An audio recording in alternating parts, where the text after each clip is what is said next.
Finishing up Jason's stream right now. We have 25 people followed us here. So they never be creeped out in a good way. Well, we'll see. Alright guys, thanks heaps, and go over the chat feeds. Have a good one. I hope you enjoyed the burger I made, and I'll be doing another chat the next few days. I hope you enjoyed the burger I made. There we go. So I'm gonna have to edit this one too so I can make it correct. Give me a second here, because Streamlabs, well, it's awesome, there's things I just can't do with it, like name my chat.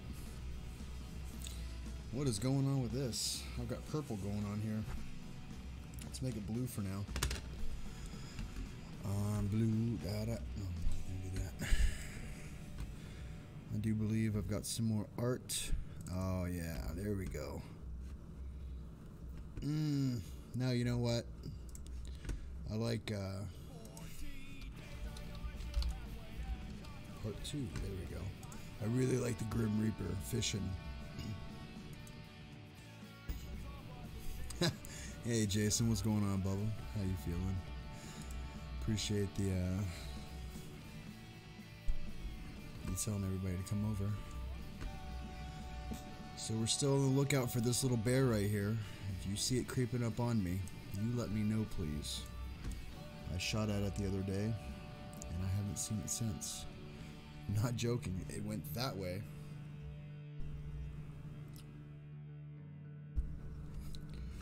Alright, so let's fix this. We are red now. I am too quiet. How was that? Am I better now? Let's get 30 people in here. Oh, geez. I don't know what I'd do. Sorry, I fell asleep. It's 2 a.m. now. Well, welcome, Myron Von Gessel. It's kind of a cool name. But I am Chappie, for those of you who don't know. And things get a little bit crazy in here sometimes. But we love our creepy stories, or me just droning onto the back telling creepy stories where everybody talks. Von Hessel. You want to say something about that, Ross? I feel like you do. The Wind Whispered a Secret. Don't know what this is. It's got pretty good ratings though.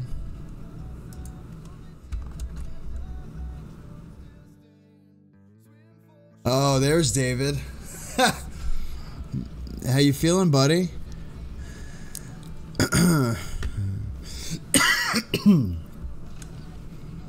David is alive. He had way too much fun on Nathan's stream, and then my stream, and then back to Nathan's stream, and all the beer and stuff he smoked.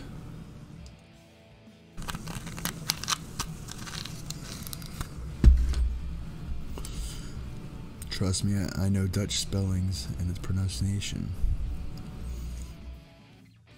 Well, what if it's English? I don't know. It's probably not though. It's definitely not. Let me see. I have to adjust my camera. That's better. I'm starting to come down with something. This is terrible. I feel it right here now. It was up here. Now it's right here. It's Dutch, yeah. I just butchered your language. I'm sorry about that.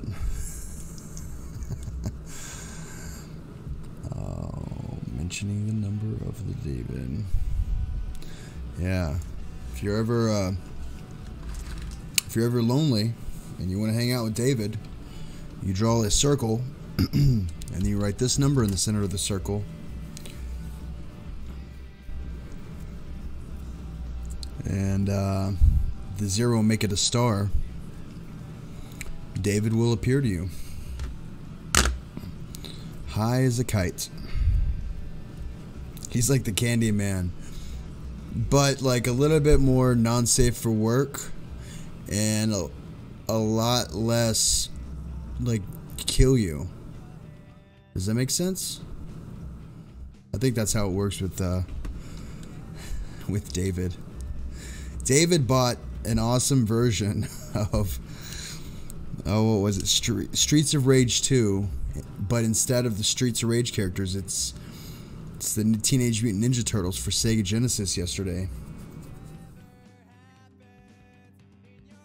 But then he just smokes you, stash and leave, smokes your stash and leave. That's exactly it. And he doesn't have a Genesis. That's the best part about it. David's gonna have to get Bridget. Bridget, if you guys don't know, does the coolest modifications for systems. He's gonna have to get her to modify a system so he can play it in style. And he's gonna have to get a Teenage Mutant Ninja Turtle outfit so he can play it in style. But anyways, I think I posted the story already. I did. If y'all want to read along, you know how terrible I am at these things. What's his hair doing? It's just whatever. It's just chilling there. There we go. That's better. Ooh, Bridget. Really?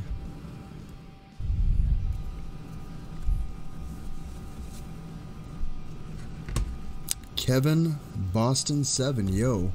What is happening, Kevin? Everybody new on my channel gets a moderator rating, unless I feel like you can't moderate yourself anymore. But I do believe that everybody deserves to be a moderator in here. I don't know, just because. Nerds do rule.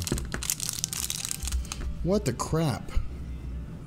All green and white, or yellow and white. Not even a green one or a red one in this pack. Jeez. You want to see the Rocky 2 ending?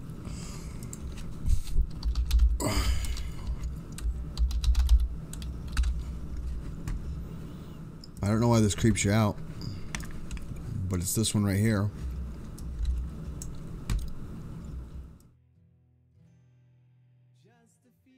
Ross, how does that make you feel, buddy? They're gonna eat your soul.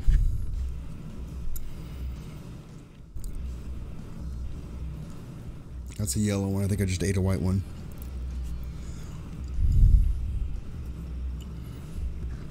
What are the yums? These are the yums.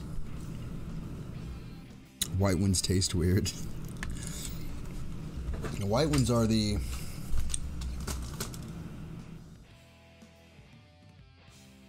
pineapple, maybe? I don't know, everything's in a red tin over here. I'm currently trying to smoke, or just smoke myself. Trying to sweat out this cold that I feel like I'm getting. Just the pick in general. But alright, let's get some story going. Like I said, the wind whispered a secret. If you want to read along, be my guest. There are 12 to 13 people in here, but not all of them are talking. If you want to talk, be my guest. I'll moderate. I'll mod you too.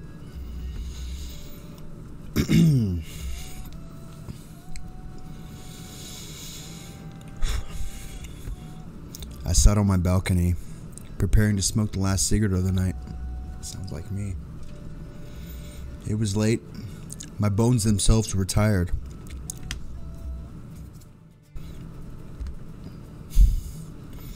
As I snuffed out the cigarette and stood at the stretch, a noise caught my attention. It was so faint that I immediately brushed it off as the wind had continued on to bed. The noise already out of my mind. The next morning I returned to the balcony for more cigarettes and coffee. I watched the world wake up with me. The cars churning through the intersections like ants. The birds making their endless racket. The shadows growing steadily shorter. As I watched and listened, I heard the noise again. For a moment, I thought it was the wind, since I could see the palm fronds moving across the road. Squinting and looking down at nothing particular, I tilted my head to try to hear it better. It wasn't just the wind. There was a voice. I tried to brush it off again and continued about my day, returning to the balcony once more, while for another cigarette. In a while for another cigarette. I found myself squinting and tilting my head each time, the world around me forgotten in favor of this whispering wind. I couldn't understand what it was saying.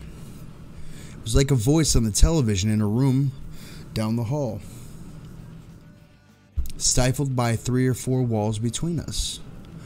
No matter how much the noise around me died, it was still so quiet.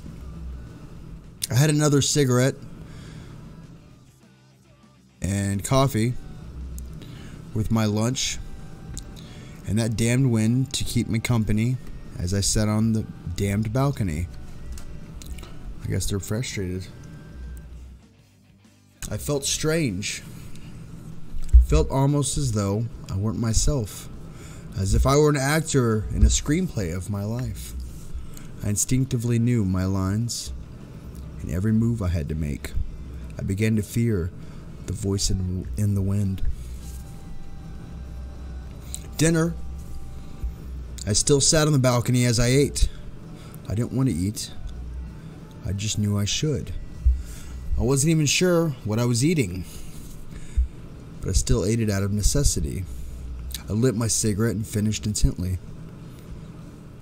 I would hear what the voice said. I must hear this voice. For an hour, I sat still, allowing my cigarette to burn down to my knuckles. I didn't move as I felt it sear my flesh. I would hear this voice. I would hear this voice, and it would tell me its secret. I nodded off. I wasn't aware of how long I'd slept, but the sky was dark and the streetlights lit. As I awoke, I had an idea. I would pretend to continue sleeping. I would lull it into the open. The crick in my neck bothered me only slightly as I waited for the wind to tell me what to do so desperately, what it wanted to know. To tell me what I so desperately wanted to know. From the corner of my eye, I saw the moon rising high in the sky. When I finally heard the voice again, it was clearer. No longer 3 or 4 rooms away. It was just on the other side of the wall. I could hear it. I could hear the words. My internal celebration was cut short, however, when I finally heard the secret the wind had been keeping from me. The antipsychotics appear to be working, Doctor. Well, there you go. Person was off in La La Land. Well, I eat gummy bears and read The Faceless Millions. Tins. The Faceless Tins! Hey, Emmy, how you doing?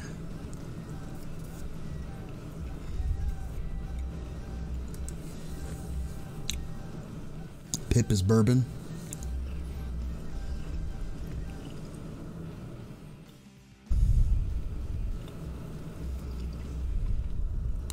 You guys talking about? Don't push. No way. You can always either add a David's type. Oh, Jesus. Either add what David says or Ernie says. You can know that it's going to be, it'll be good. This one's called Frogs Are Good Luck.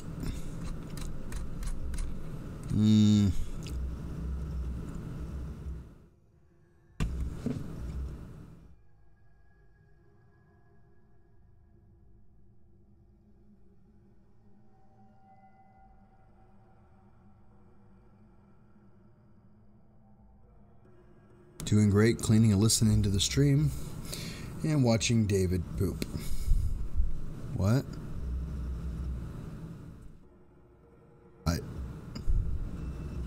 What? David, you have Amy over at your house and she's watching you poop? I'm a little bit befuddled right now. Hell yeah. Oh, man. This one's called Frogs. Good luck. Oh, frogs are good luck. Sorry. I was looking at the URL, not the title. Bathroom documentary stream. It's a real crap show. That's how I spend my Sunday evenings, haha. David, if you want to go ahead and give that link out, I'm sure people would, I'm just kidding. Ooh, I am sweating.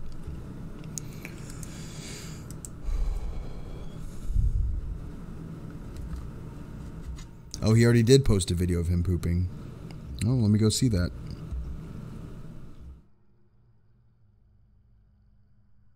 Sunday morning.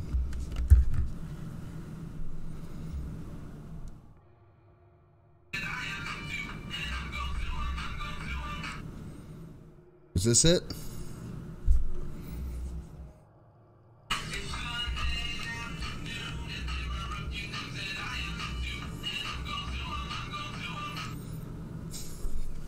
Is that your video, David? Oh, you're a nut, man. You're hilarious.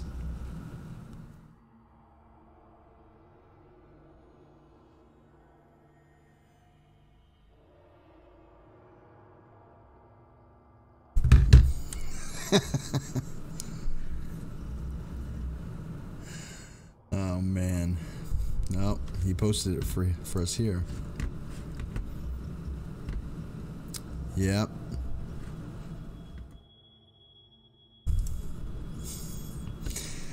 Oh, David. Don't ever change, Bubba. Don't ever change.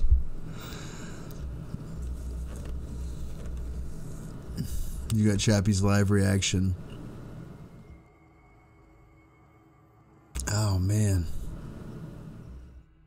I just want to know how he headbangs like that. My neck would be sore as hell. This can't be good for my computer being all hot in here.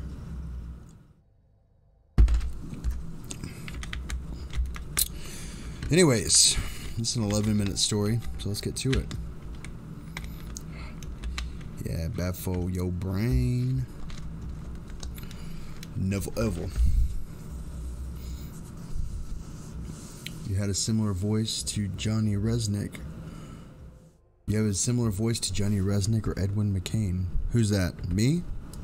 I don't know who those people are. Who are you talking to?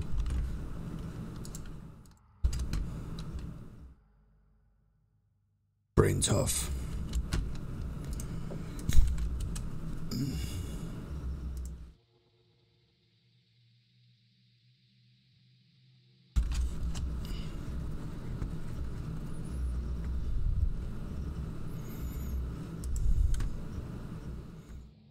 He looks like a current day Billy Ray Cyrus.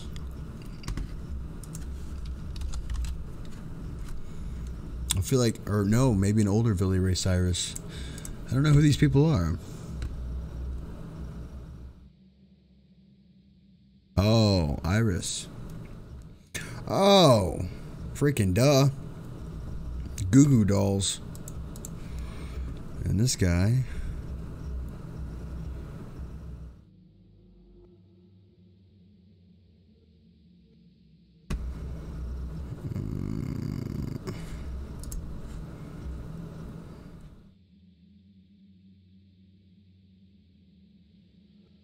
Confused. I don't know.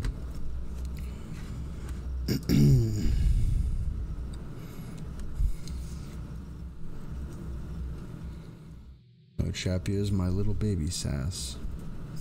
I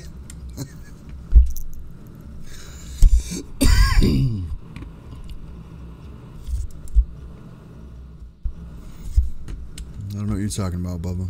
You're crazy. Yo, Chappie, I did it. What'd you do?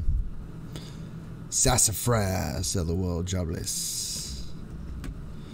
Sassafras, jobless? Thurbos? Morasimba? I feel like we can make a language up just using really...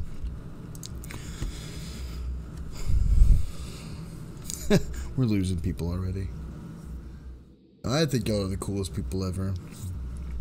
Or maybe it's me, actually. I'm not reading. I tell this guy to read his books. I'm getting out of here. Yeah, we're down to 9 now. Oh, well. You 9 people. Yeah, 9 people are the best.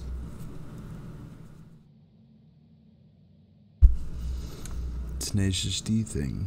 Listen to Pick of Destiny. Yeah. I've seen it. We're going to read our story now. I grew up in northern Nevada. I've always had a love for the macabre side of things, interested in ghost stories and the town's folklore. Often found myself searching for haunted locations around the city. All throughout high school, I never found one that was truly haunted, and it let me down. I began to think that there was nothing in the city that was weird enough for me. So after I left high school, I went to college in Washington, in a town that I thought had much more history to it. I'd only learned about the real dark stories of my hometown when I came back to visit in the beginning of the summer.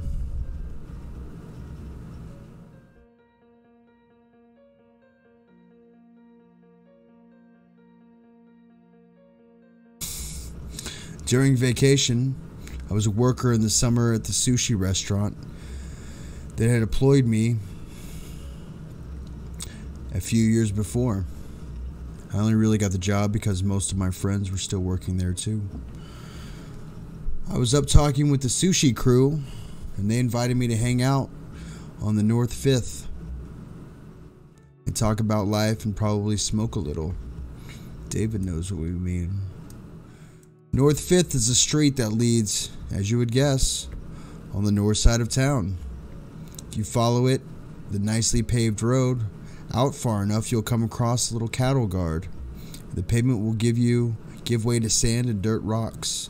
The rocks are lined with gnarled sagebrush, the kind that grows everywhere in Nevada, like a cancer. I felt like I hadn't seen my friends in ages, and I didn't want to spend the night indoors, so I agreed to go. Once the clock struck 9 p.m., all 5 of us busted our asses out of the restaurant and headed up 5th Street. My friend Liam and I were in his Jeep, following behind Jay, Austin, and Jay's girlfriend, Danielle. We passed the cattle guard as we were following our friends, and Liam turned to me. I hope we don't go out too far. His eyes darted around his face, almost in a fit of paranoia. I had no idea what provoked the statement, but I felt like it would lead to something terrifying, so I bit down and swallowed the bait. Why shouldn't we go out so far? Ghosts? I chuckled as I spoke, because I was a supernatural junkie. There isn't anything like the rush of encountering something that felt like I wasn't totally there. We waited in silence for a moment as I watched the weeds pass the Jeep while we got deeper and deeper into the desert. I'll never forget how my friend looked when he replied. Like there was a history. Like there was something out North 5th that Liam had run into before and never wanted to see again. I'll tell you later. His voice friend turned cold. There was only fear present in those words. Why? I probably sounded angrier than I wanted. Admittedly, I was irritated and confused at Liam's dodgy attitude. They don't like when you talk about them. My head was jumping from thought to thought. I was trying to delve into my subconscious and remember what my family and friends used to say about the desert. My brain never stopped thinking. I was coming up with all kinds of monsters in my head. After a while, I began to think that I was going to get any sleep when I got back home tonight. It was par for the course, though. As a matter of fact, my brain has often caused me sleep loss, and I hated it. Of course, if there wasn't a piece of me that loved the adrenaline from this supernatural, paranormal terror, I wouldn't have driven out to North 5th in the middle of the night to begin with. I seek it out. I love that feeling. I don't think I will anymore, though. After a few minutes passed, Liam spoke again. Just to be respectful, they're coming out to smoke and talk. We won't be destroying anything. We should be okay if we're respectful. Liam's words continued. Confused the hell out of me. Because I wanted to know exactly what this was about and what he was talking about. Of course, he wouldn't tell me. I wanted to respect his fear as much as possible. Even if I had to spend the next couple hours in a blind confusion. We arrived at the clearing, way out of town. As we got out of the car, I heard him mumble about reservation land and coyotes. I was still confused, but out of respect to his fear and the realization that he didn't want to talk about it, I didn't say anything. The two of us met up with our three friends on the other side and loaded their pipes as we began talking. Our conversation bounced from parties we had been to, how life was for us now, how the restaurant was doing. We talked for maybe 30 minutes before Liam decided to speak up. He shivered when he did. Are we on reservation land? His body was so cold that his teeth were chattering. At least, I hope that's what it was. He told me the next day that he was terrified and wanted to leave as soon as he asked the question. One of our friends, Austin, spoke up. I think so. Why? You're not supposed to be on the tribal grounds? He was as confused as I was. Liam grabbed his hat and pushed down on his scalp. Oh my God, I don't want to be here. I don't want to be here. Liam's face was hard to see under the black sky. The moon was cast behind thick shadowy clouds. All we had to light our adventure was a handful of dim stars. Did you guys see any coyotes on the way here? It's important. He was leaning against the door of the Jeep, almost as if he was holding them up. At this point, I was pretty much freaked out too. I don't know what was the matter, and he wouldn't tell me. So I was forced to sit in a cloud of confusion, which made me uneasy. Why? Came Jay's voice out of the driver's seat of the car. Wait, is that frogs? Liam spoke up, more or less ignoring Jay's question. The rest of us sort of chuckled, but Liam got excited. He turned his ear away from the rest of us to get a better listen. No, frogs are good luck. They keep evil spirits away, he said, leaning off the car and now standing. The fear in him subsided at least a little bit, and it seemed like he was enjoying the experience a little more.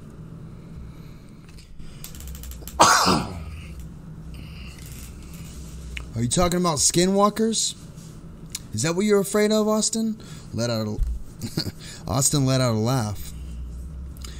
After figuring out what it was that Liam was afraid of, as he spoke, his dreadlocks swung around his neck. I don't give a crap about skinwalkers. Don't worry. I want to kill every one of them if they come and try to mess with us. Austin patted Liam's shoulder, and the group fell silent, minus the sound of the inhalation of the occasional lighter flick. After 10 or so minutes had passed, Jay and his girlfriend Danielle looked out of the front of their car. The lights turned on. It wasn't strange because Liam had been randomly turning his lights on when he couldn't handle being in the dark anymore. I was thankful because I was growing more uneasy by the minute. I wanted to ask what a skinwalker was because I wasn't sure that I wanted to figure it out. After a while, Jane turned his lights on again. We all shifted our attention to the front of his car. We heard him yelp. Standing in the road about 30 feet away was a single coyote. Its eyes were dark and unreflective, like the way animals' eyes usually were. This one didn't reflect light from anywhere. As a matter of fact, they looked almost human.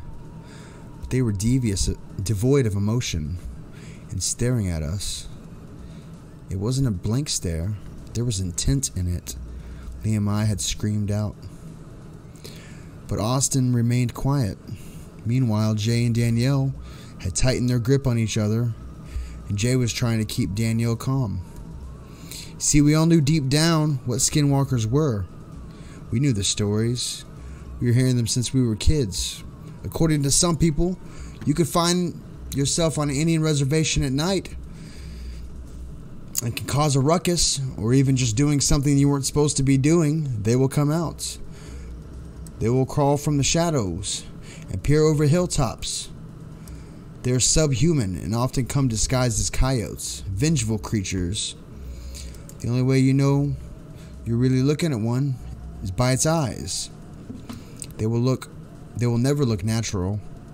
The animal's eyes will look like a human's. There will be very little gloss to them. I pulled in a breath and I whispered to Liam, "We need to leave."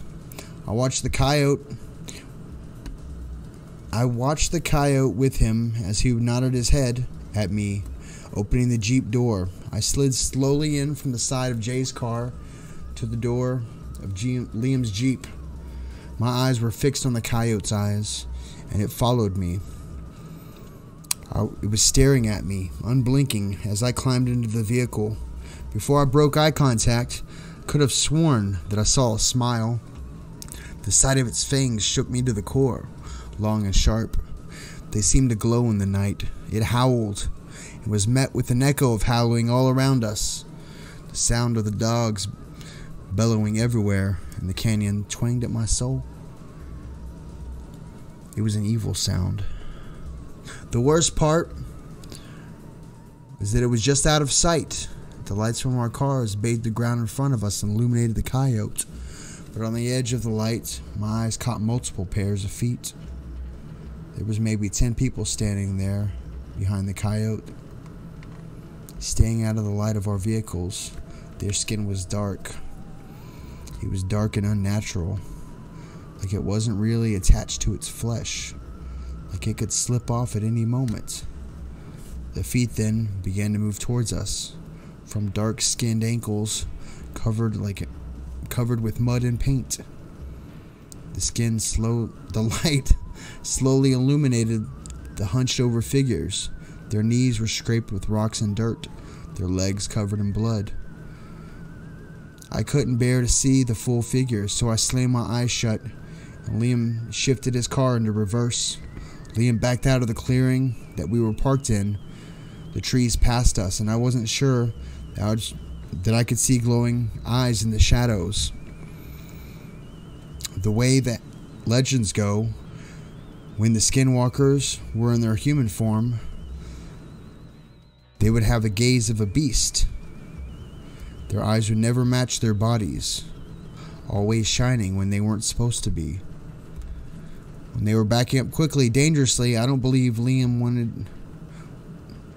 wanting out. He didn't even want in. As we broke through the tree line and back through the sagebrush, Liam turned the car around in a patch of grass off the side of the road. We must have seen an owl fly past because he pointed at it and said it was good that we left. Owls are observers. They're smart creatures, and they know to leave when there's danger. So we should leave. Now, is Jay behind us? Liam's voice was trembling over the fear. It was easy to feel. I'm sure that mine was too. I remember looking back and seeing Jay's truck, but not before I saw the man standing right behind the Jeep. His eyes glowing white, his skin painted black, wearing the skin of a mangled coyote. He had a sick grin on his face, a grin I'll never forget. His teeth were black and yellow, and his body looked like a gnarled root. I screamed and ducked under the seat as the hand slammed against the metal frame. There were no words coming from his mouth, but we both heard a howl. A dark howling coming from out of the darkness. Liam knew that it was time to stop asking questions, and he slammed on the accelerator. For a moment, we quit caring about Jay Austin and Danielle. We just wanted to get out of there. About 3 or 4 miles away from the tree line, Liam started to slow down. My heart was still beating furiously as I was still huddled in the back of Liam's Jeep. It's okay. We aren't on the reservation land anymore. We should be okay. His voice came out slowly, through long gasps of air. We drove until we reached the pavement, and then stopped and waited for Jay. A few minutes had passed, and we saw his truck crest over the sagebrush behind us. My head flashed images of the eyes, blood, brooding, waiting, thinking, floating in the trees. It was much darker here than it had been in the city. It was much darker, but there wasn't any less light than where we were. It was in the air itself that felt dark. I parted ways with Jay, Danielle, and Austin after I made sure that they got back to us safely. The ride with Liam was quiet, so I tried to break the silence. Man, I thought frogs were good luck. I tried to joke with him, but Liam didn't respond.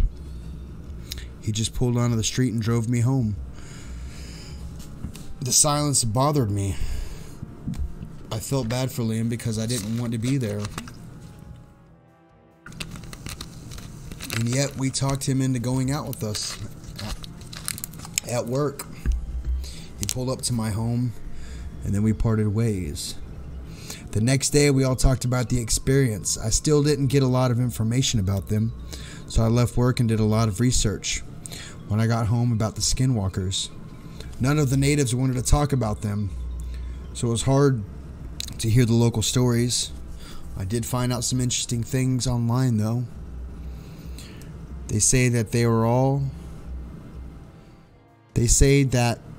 have all of their poisons and dusts that they can use on you, that they can take the shape of anything they've consumed. They say when you lock eyes with one, it attaches itself to you, that it'll follow you to your house, try to break in, and try to take you. Then try to take you. All I can think about is that coyote's eyes. They seem so dead and empty. So here I am now. My dogs are barking downstairs, and there's a banging at my door. Man, I thought frogs were good luck.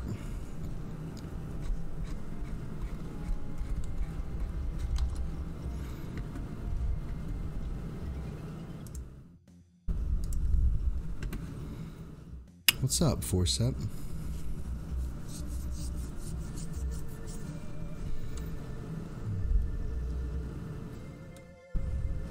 See you, wanna? Be good, Bubba. It was good seeing you around here, man. Y'all can't see this, but I am sweating. I am very uncomfortable right now. This is no bueno. And I swear to God, if I see a face pop out of the darkness, whoo, I don't know what I'd do. I'd lose it.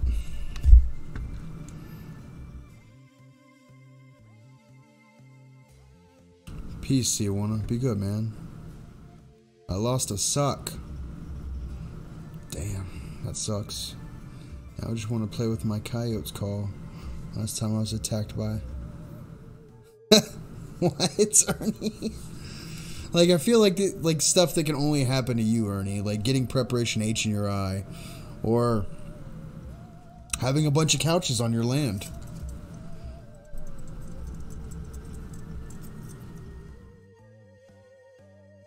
I'm wearing a sock, but it's not on my feet.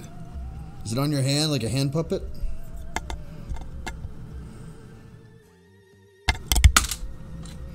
It's probably on your hand.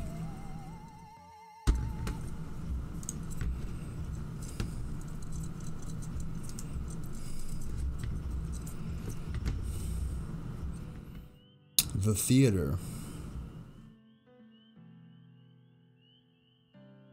Mr. Sacco. Hey, Myron, you're still here, Bubba.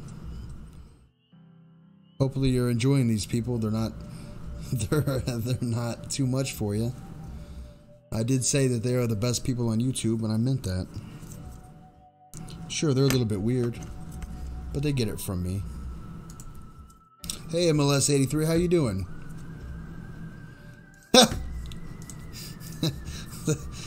David's video.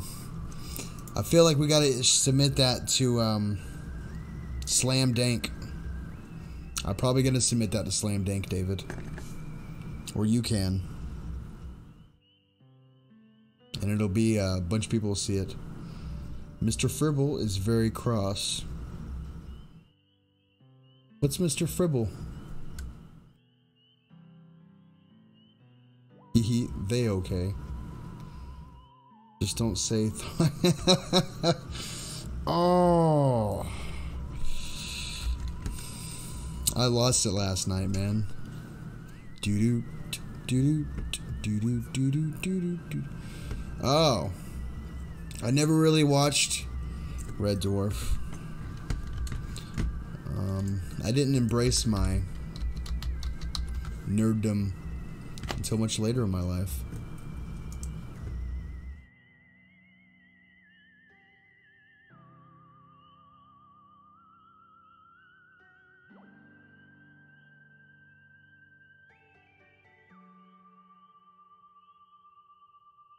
Yeah, I'm gonna have to watch that.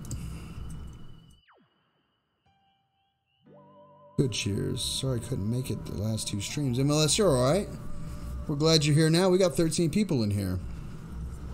We're just rocking and rolling, telling some stories by a poorly read storyteller. Whew, I have a hard time sometimes. Is that Hitler? That is Hitler. That's Red Dwarf, you guys.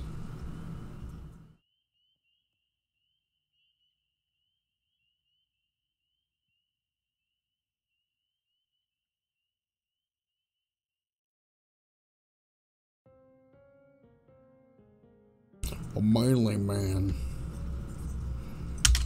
Teaching you how to become a man. Oh, geez. Maybe not so much a, you know, telling creepy stories constantly. Because women, while they'll watch videos, they don't want to be on dates and you tell them creepy stories. I mean, whatever. I got more medicine today. Medicine. Sleeping stuff. Pills. I don't know where they're at. Where are they at? There they are. Yeah. You know what we haven't worn in a little bit? Burt's Bees. We gotta put the Burt's Bees on the lips. Oh, jeez. Oh, went out too far. Mm-hmm.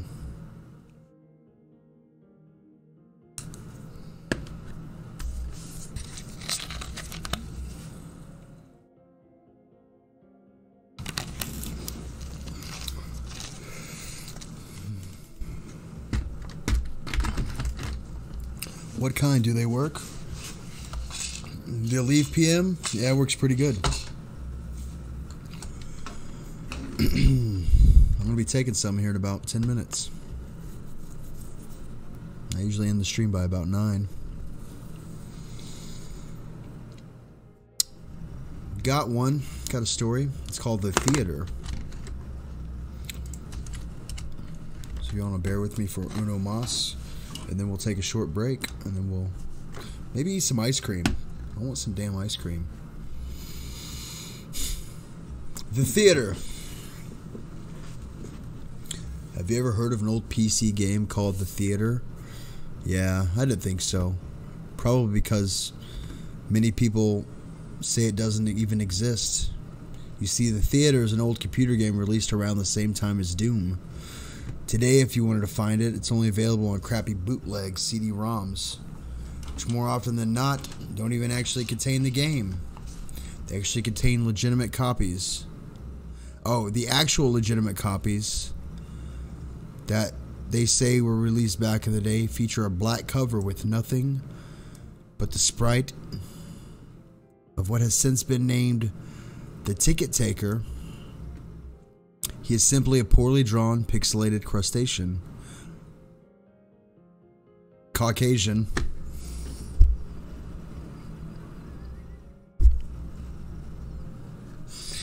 He's a crustacean Caucasian. He's He is simply a poorly drawn, pixelated Caucasian, bald man with large red lips wearing a red vest over a white shirt and black pants. Hey Tom, what's happening? You finally woke up from your nap? He is completely emotionless, though some say that if you smash the disc, his face is shown to be angry the next time you look at the cover. This is just dismissed as an urban legend. What's peculiar about the theater, though, is that there is no developer named on the jewel case, nor a game description on the back. It is simply the ticket taker on a white backdrop on both sides. The game was initially known for its inability to install correctly. The installation process immediately locks up the computer when the user reaches the license agreement. Also strange about the licensing agreement for theater is that whatever the deployment studio is supposed to be named, the text is simply a black line. Anyways, most people have claimed to owning one of the original CDs, say that they figured out how to install the game by simply rebooting their computer on the licensing agreement with the disc still inside. Then they are prompted to press I agree on startup. Then they continue with the installation. The game then starts up without any introduction besides the main menu that is simply the sprite of the movie theater's exterior on an empty city street. The title fades in and out. Then 3 menu buttons: new game, load, and options. Selecting options immediately crashes the game to the desktop. Load is said to not function at all. Even if you have a saved game, nothing happens when you press it. Thus, new game is the only working menu option.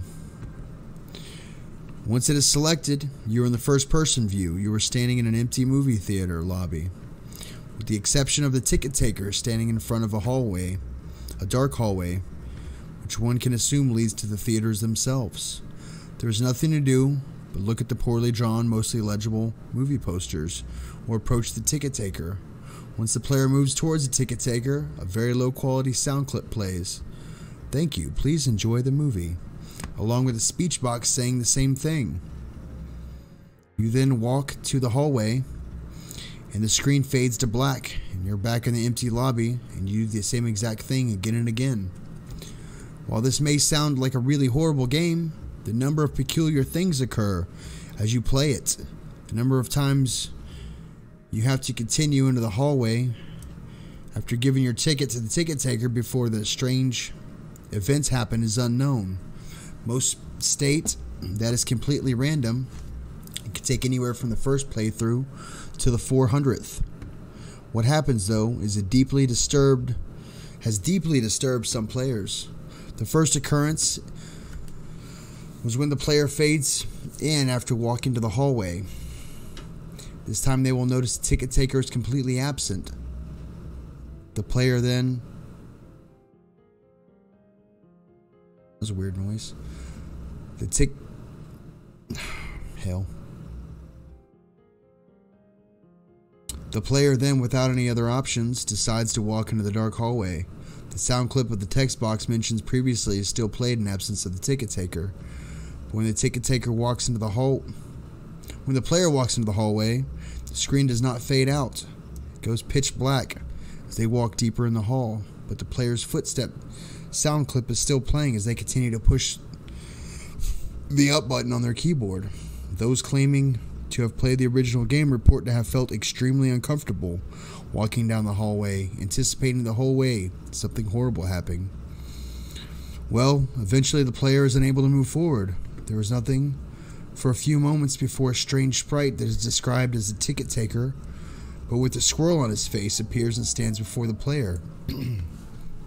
The original player of the game say their bodies immediately froze up and their stomachs churned. They saw the sprite, which has been appropriately named the Squirrelhead Man. Nothing happens as the Squirrelhead Man stands before them. Then suddenly a piercing screech plays as the game glitches out. This lasts for a few minutes, the screeching being continuous. Then the players abruptly return to the lobby, with all the sounds and graphics being as the way they should be. The game continues normally for the next couple of cycles of entering the hallway, with a couple of the original players claiming the Swirlhead Man would briefly appear and disappear in the corner of the screen as a brisk yelp sound. Alright, we're almost done. Effect plays. Then at some point after meeting the Swirlhead Man, the player sees the ticket taker pacing back and forth, though there is no walking animation. The sprite's limbs are completely static, so he just hops up and down slightly as a substitute, with his eyes being wide and his mouth open to simulate a worried facial expression. Some players noted that the movie posters have been replaced with images of the Swirlhead Man, which caused them to immediately turn their character's head from the posters approaching the ticket taker. Then another different low-quality sound clip plays, but the screech box contains nothing but corrupted characters that cause whatever text that could have been in the box to be completely illegible due to the extremely low quality of the sound. It is debated by the players what exactly the ticket taker says at this point, though it is widely agreed that he says, "Never reach the other levels." Then the screen fades out once again and returns the player back to the starting point in the lobby. But the ticket taker is gone and the hallway is blocked by a large brick wall sprite.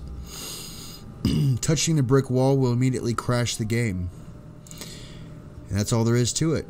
No one knows what the other levels are or how to gain access to them, nor is it known why the Swirlhead Man causes such an acute fear in those who have seen them in the game.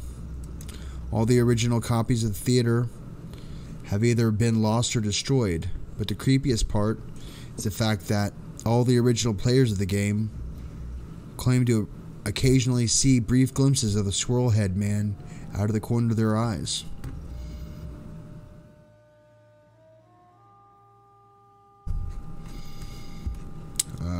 Okay. We're going to take a short break. Oh, we got 14 people in here. If you're not subscribed, go ahead and subscribe and that'll fill up more. That was weird.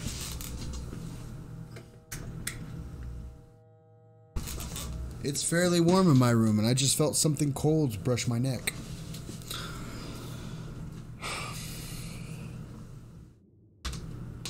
That was really weird.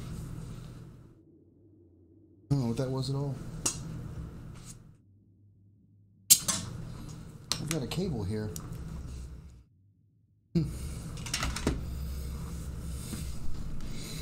I like the story. I don't know. I can't put money in that digital cup, chappers. You can. If you donate to Streamlabs, it does. The cold could be a spirit. I don't know. It creeped me out a little bit. Hello, matey. Hey, Smiley Virus. How you doing, buddy? It may have just been the way my hair brushed, and maybe some of my hair was cooler than other hair. I don't know. Fish were always odd.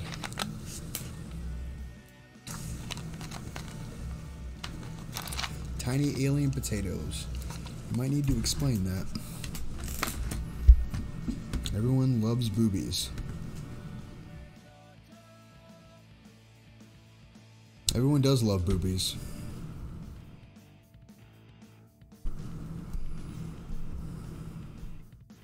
No, I've only been streaming for about an hour this time. Jason was streaming. So we all went over to Jason's, or most of us did.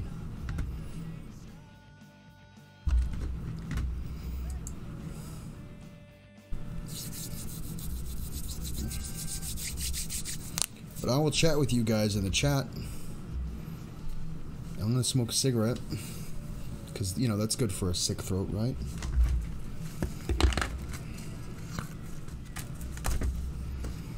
But if you want to chill out for a couple minutes, Oh, we're playing some Drowned. So there you go. You definitely should get on the streaming boat.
Days I know I should have waited, contemplate and speculate my generations of what they say, my ignorance is gonna feel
What's happening, guys?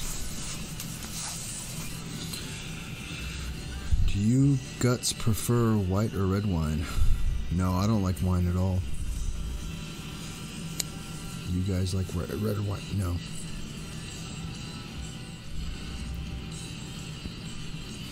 High Life chugging right now. I like dark beer. I think the darkest beer I like is Newcastle.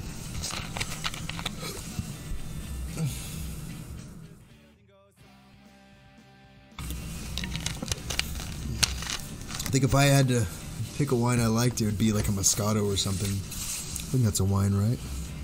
I don't know.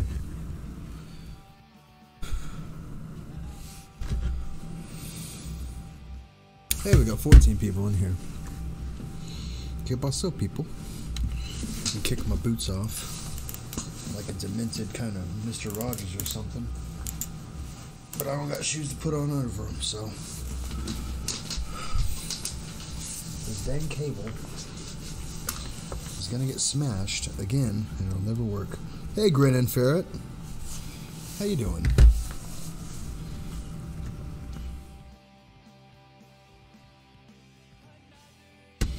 When I was looking at Extra Dry Brut. I don't know what that is. Maybe you spelled something wrong, or is that what it's called? Oh. I could go for a massage right now. Oh, did y'all hear that? Oh, come on, Pop. Oh, my elbow wants to pop.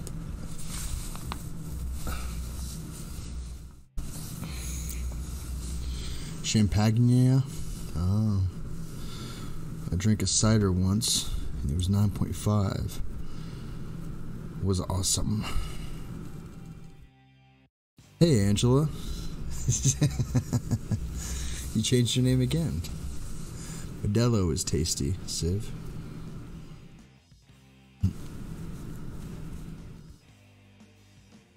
Oh, why does my elbow feel like it needs to pop? Oh, yeah, it does. Oh, come on, Pop, you son of a bitch. I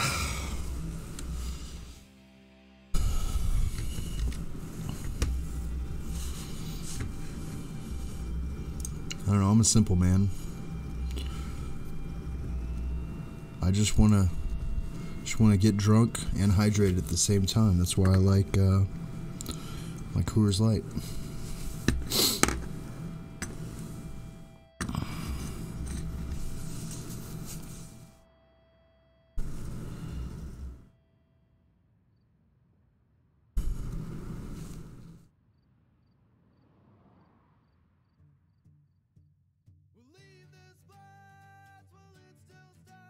Maybe sometime, Chappie, you can help me out and figure out how I can get that cup. Do you use Streamlabs, right? It's pretty easy. I'll show you right now. I'll share my screen with you. Do a little walkthrough real quick, folks, if you don't mind. Window capture. Add source. And we're going to go to Streamlabs. Done. You go to here, add new source to your scene. And now I got to add... oh, I'm looking through properties.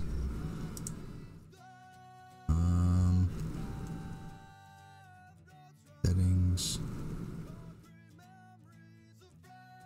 Nope.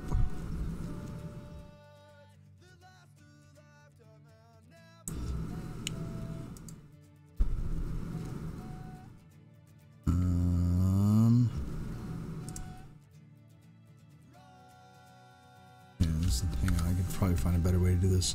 Hit the plus sign, Stacy.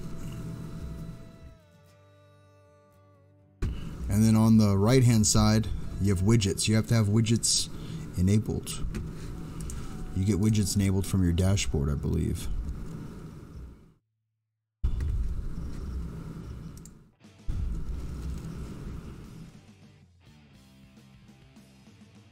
But basically, it's a widget. It's called the jar.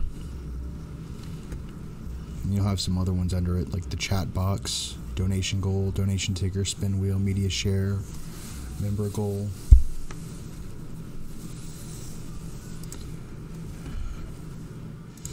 I'm gonna fill up my thing with. Wait.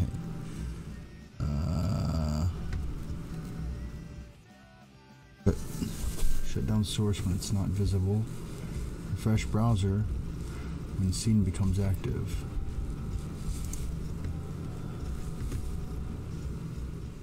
Nope. Nope.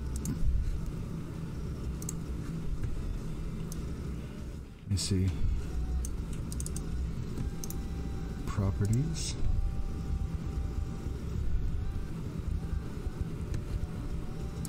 Oh, I have to go to the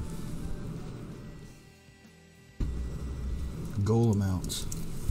I want 500 starting amount. What do I got right now? 246. End after. I don't know.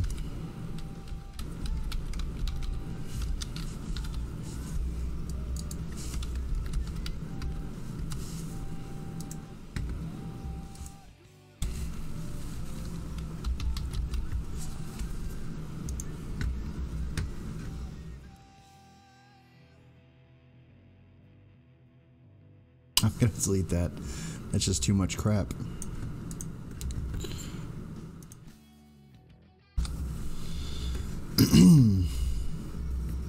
Pip. It's called Henry Weston's. Oh, you're talking about the cider. Right on. Come and play. 40 minutes long. Nope. Oh, but it's time to take some sleeping pills.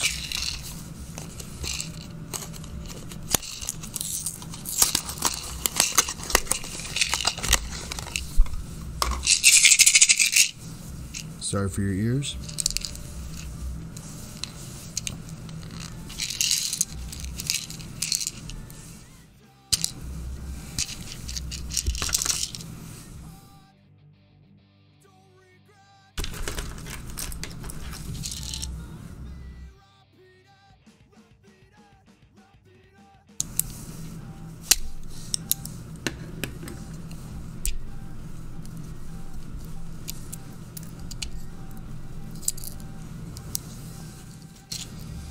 Is it okay to take them every day? I don't see why not.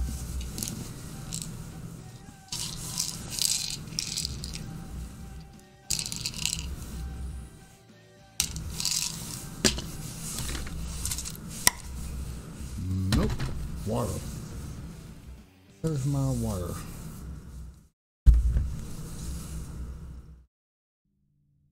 Where's my water? Right there.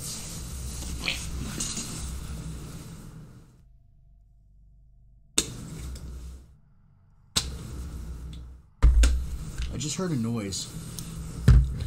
Let me check something real quick, guys.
Chappie, what's your time zone?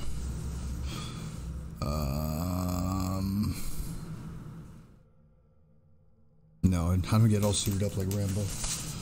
My time zone is Central.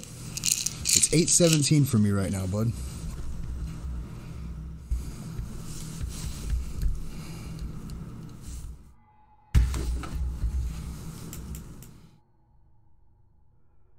Yeah, you can say Pip got it for me. Pip made it. I'm a fan of it. We have the same time. Coincidence? Yeah, totally a coincidence, actually.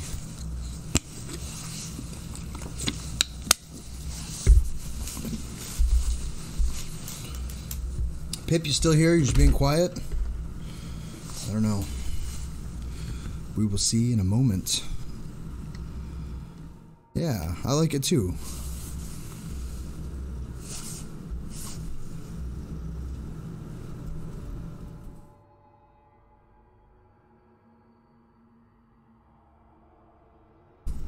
Yeah, I was looking up cider. Lol. Yeah.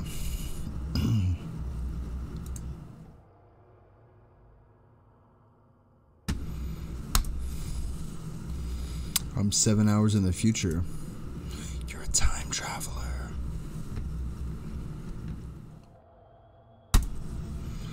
I'm gonna wear out all these short, creepy pastas. I'm gonna have to be forced to start reading the long ones.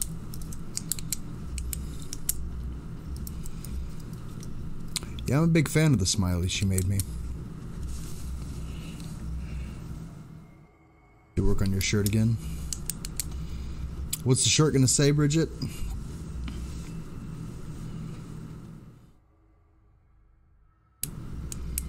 Don't tell them that I'm a time traveler. How do you know I'm not them? Marion Van Gessel.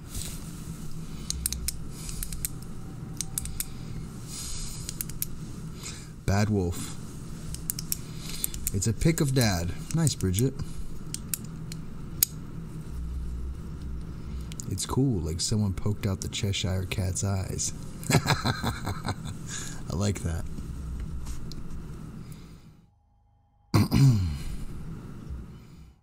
Painting a pic of Dad in front of the Lincoln Motel. That is really cool.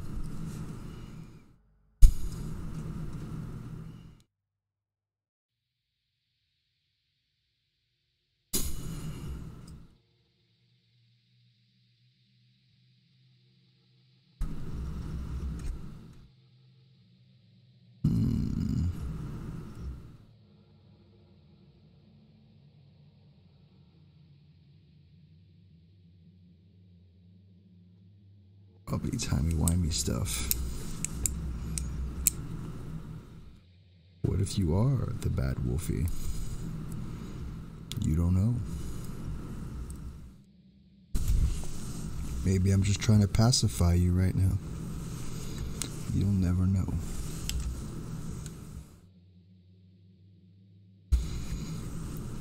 This story is called Isolation. As always, read along.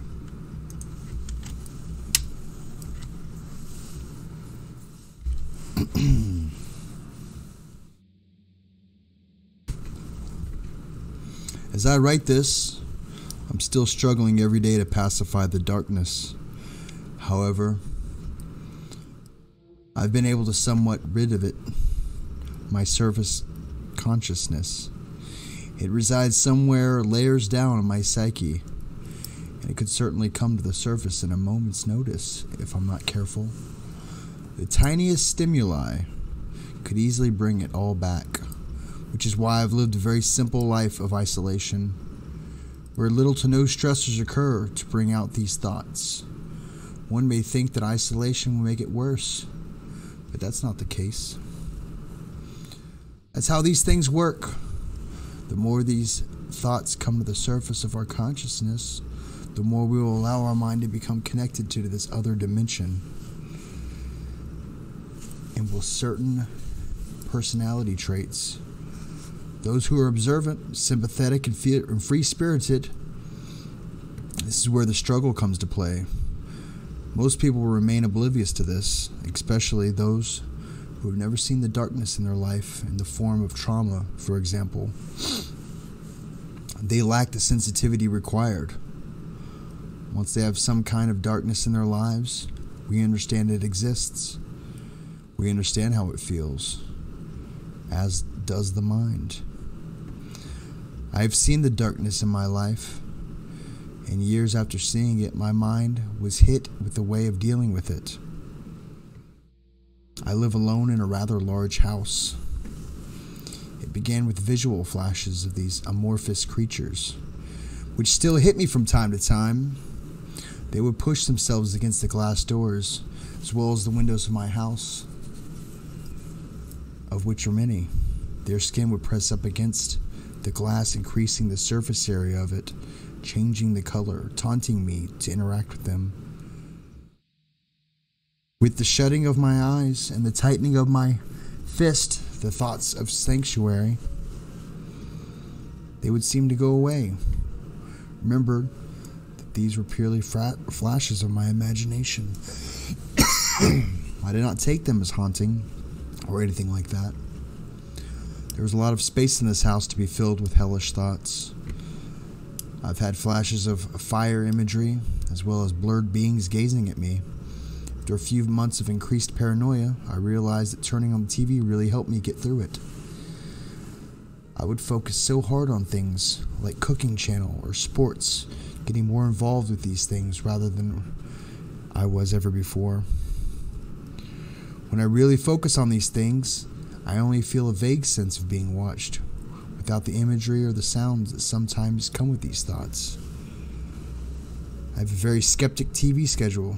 Specific, not skeptic. That would be weird. A very specific TV schedule, where I'd also make a lot of snacks and sometimes have beer. This has become a ritual of my own. It seems that being the center of the house is more effective. When I attempt to distance myself from the corner of the house, I began to hear sounds. Perhaps this is my mind's way of telling me to not run away from my problems, but I'm long past that point. I hear footsteps walking towards the room I was in, as well as under me and above me. They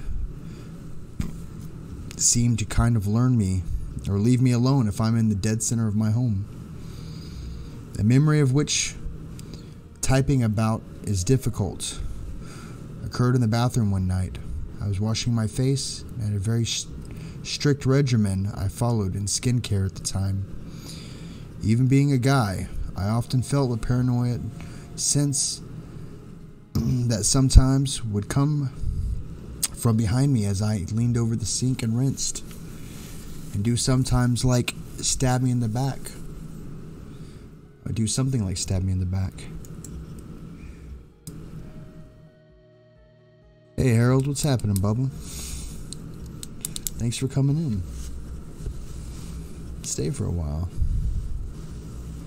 However, I can get over that and shrug it off. That month had been the first month where I officially did not go outside of the house all month, other than the porch, for about an hour a day. I remember feeling as if I was the last person on the planet. Had not been in contact with anyone for a long time. No one was even trying to reach me either. As I worked up to splashing my third handful of water on my face, I no longer saw myself or anything that resembled the bathroom in the mirror's reflection. I saw instead was a very dead, empty field behind me. It was as if all the life was sucked out of the previous prolific farmland, covered in gray and put into the mirrors as if it were a painting. It was the most depressing thing I had ever seen. I could not focus on myself in any sharpness. I was just nauseating blur in that painting, the painting that faded into night, then darkness, then covered the entire area of the mirror, faded and pale.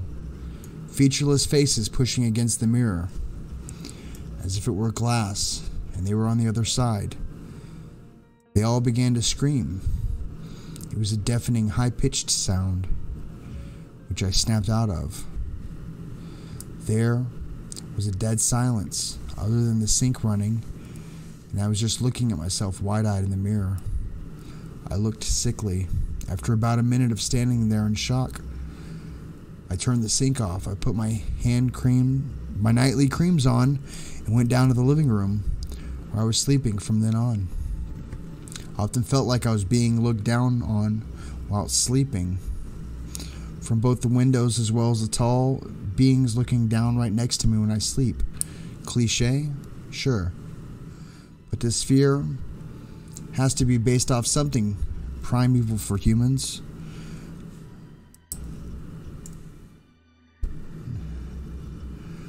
I love creepy vibe. Nice job with lighting and video. Dude. We need to get Chappie and Nathan to read stories together from an open grave. From which my mind has adopted. Sometimes they will be rapidly moving their mouths, but no sound is heard. Their emotions seem to change as the days pass, and they come and go. The glare of the TV, which stays on all night, is the only thing that keeps me here. Keep in mind, I almost never leave my home, only to stock up on food about once a month. I cannot handle being in the public, and only God knows how I actually function in public. Probably have a much different idea of how I act than how I act naturally in reality. I don't have much money left. I'm not sure where I'll be in about a year. The house has not caused any of my problems. I'll have to make a transaction to get a similar mindset wherever I end up. These thoughts always stay with me in some way, shape, or form, and I'll never be the same. After 2 years experiencing those haunting thoughts, I've been able to control them in a large way. This isn't a ghost story, rather a look into a very damaged psyche, something that can happen to many people. I still don't believe these are spirits, ghouls, or any creatures from hell. I think of all those things reside inside us, and for many, it's trying to get more and more every day. A good friend of mine once told me many, many years ago that we make our own hell. I no longer have friends, or anybody for that matter, but I wholeheartedly agree with him.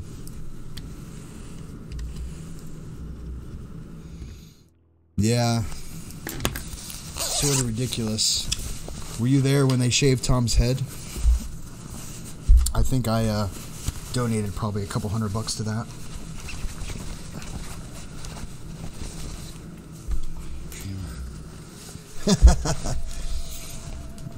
Do a live stream read from a roller coaster. Well, you guys start contacting parks that'll let me get in there and read from a roller coaster, and I'll find the perfect story. No, I missed that. Only the armpits. No, this was a long time ago, Bubba. It was ridiculous.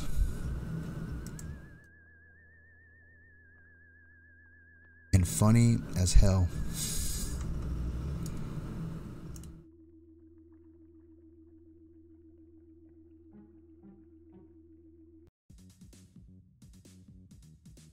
Very, very funny. It was. I have pictures somewhere. Let me see if I can find them real quick.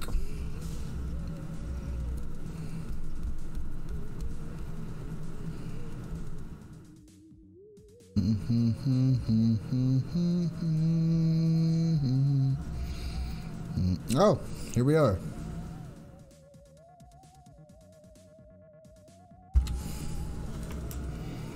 This is Tom's head. Emmy, are you in here? You can make fun of Tom. This was, okay.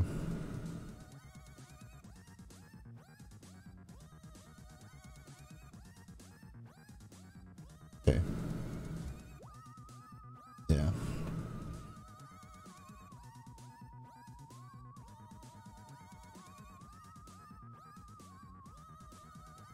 Yeah, you can see. He looked like a complete psychopath.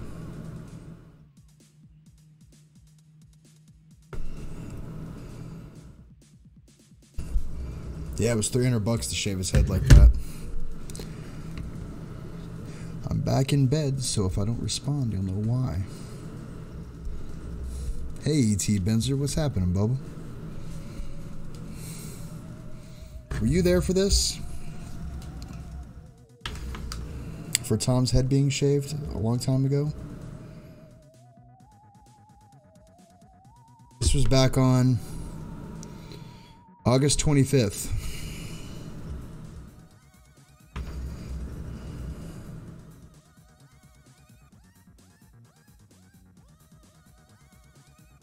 Oh, that's one of the games I play.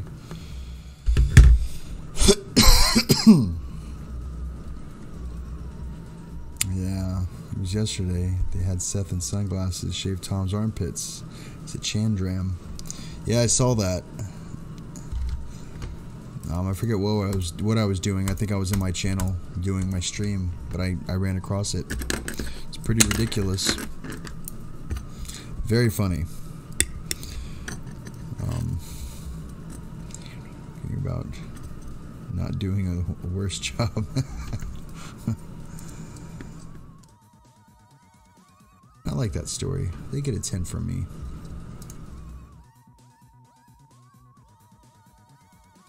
The Mannequin. Did I read this one?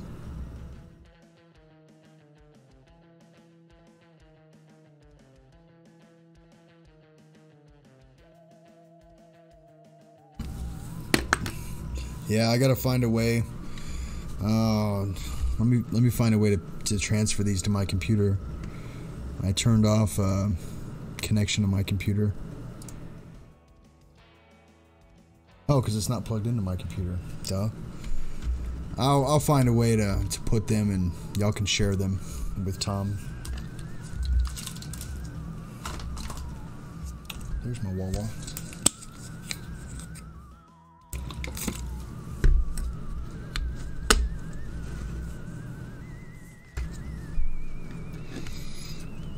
Yeah, those guys are ridiculous. They're funny as hell, though. I was a part of the Grave Stories crew. That was always a lot of fun. Which is why I do this.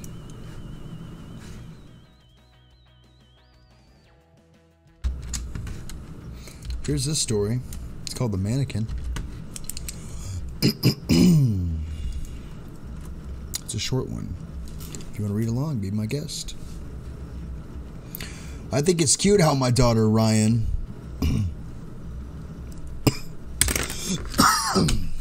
wasn't ready.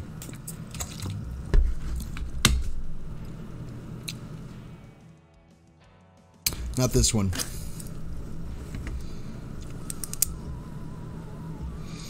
I think it's cute how my daughter Ryan has such a vivid imagination. She always thanks me for carrying her to bed after she falls asleep on the couch, but I never do that.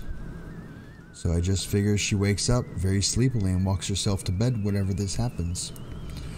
Late tonight, Ryan and I were watching a movie. Normally, I don't let her stay up very late, but since it's summer, what harm could it do? Lo and behold, we both fell asleep, Ryan on the couch, and I on the armchair. I awake at the glance over at the clock, which reads 2:47. Reach over the remote control and shut off the television. Time for bed, Ryan. I say groggily, no response. I tilt my head to get a better view of the couch, and alas, there was no Ryan. I head upstairs to go into her bedroom just to make sure she's asleep. I push the door open and flip the switch. Ryan rolls over and looks at me, slightly confused. You woke me up, she says. Thanks for carrying me, Mom. I didn't, Rye. You woke yourself up and walked up to your room, silly. No, I didn't. You carried me. I woke up. When you were on the stairs, I saw your arms underneath my legs. I froze. I don't know. She was stretching her imagination. But this was too eerie for me. I try to put some logic into this situation by labeling one of us as sleepwalkers. No big deal. Tomorrow, I'm going to buy a camera for the living room and see who the sleepwalker in this family is. Tomorrow comes, I've just purchased the camera. I charge it all day so that I'm ready for nighttime. Once charged, the camera is placed on the side table so that there's a decent view of most of the living room and the archway that leads to the stairs. Perfect. Night comes, of course. Ryan is sitting on the couch, ready to watch her favorite show, SpongeBob SquarePants. Have fun with your SpongeBob marathon, Ryan. I'm going to bed. Okay, good night. Before I leave for bed, I turn on the camera. The record light is on, so that's my cue to head to bed. The morning light comes and floods my bedroom. I immediately think of the recording from last night, so I rush out of bed, head straight to the camera. Once it's grabbed, time to plug in my computer and watch what happened last night. Everything seems normal for the first few episodes of the SpongeBob marathon. But then it reaches the episode where the big worm invades Bikini Bottom. I always laugh at that episode when Patrick says, "We should take Bikini Bottom and push it somewhere else." So, of course, I was expecting that line. I was ready to laugh when I noticed something wasn't quite right for the episode. During that scene, when all the town citizens are debating what to do in the Krusty Krab, I noticed that there was a random mannequin thrown in the crowd. But instead of being a drawn character like the rest of the fish in the show, the mannequin was realistic. Or sort of. She has no eyes, ears, or nose, but most mannequins don't. However, she has a petite mouth. I know SpongeBob sometimes has hidden sexual innuendos, but throwing in a random mannequin in the crowd just didn't seem like normal SpongeBob. Finally, the episode got to my favorite part, but the episode wasn't right. Patrick starts to say the line, "We should take the mannequin and push it into Ryan's world," he says, as he stares straight at the screen. As the episode continues, the fish of Bikini Bottom start to push the mannequin forward onto the screen. After a few strong pushes, the mannequin starts to pop through the television. The mannequin makes a trunk as she hits the ground, or a thunk as she hits the ground. She's stiff and still holding her mannequin-like pose. At this point, my eyes are wide with fear, but I just can't stop watching.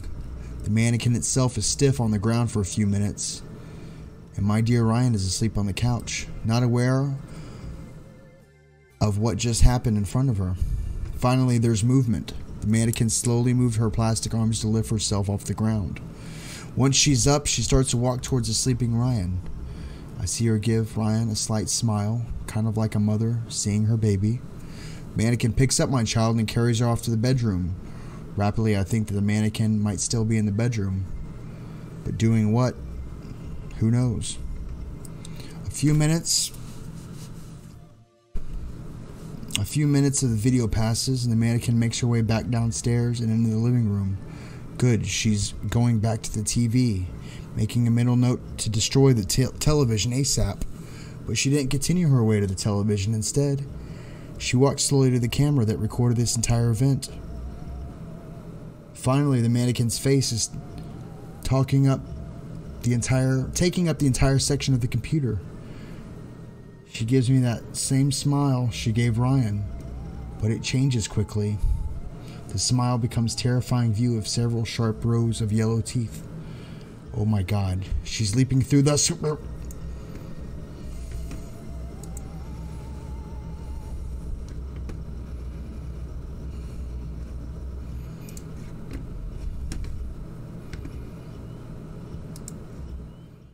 Did you just post my... That's weird.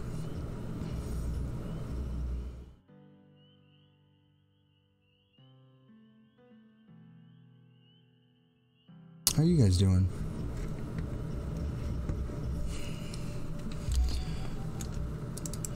As you imagine, I flubbed that last line. This is what it actually said. All right. Diarrhea. Cha-cha-cha. That's terrible. Y'all like that story? Felt like something touched my leg. So I looked down.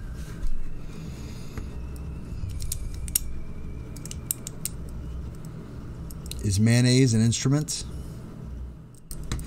What's that from? Don't tell me.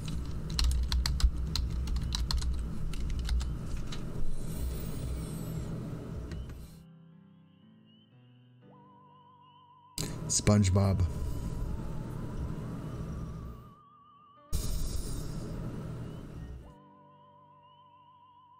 But yes, in fact, mayonnaise is an instrument. How about that? Huh?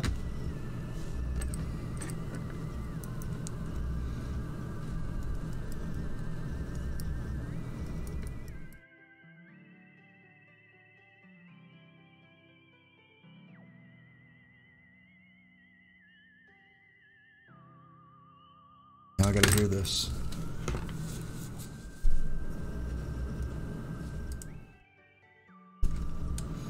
No, never mind. I'll get in trouble for posting that or playing that. Can't believe you couldn't pronounce that word, Chappie. Oh, yeah. That's the word. I'm pretty sure that's what it is. But if it isn't, whatever. Ew, Ernie. Gross. It's all about Hellmann's for me, bud. That's mayonnaise. Miracle Whip is not mayo. It is salad dressing. So don't ever call it mayo. So when we're talking about mayonnaise, you can't talk about Miracle Whip. Good try. LOL. Me pronouncing that word? Is that what you're talking about?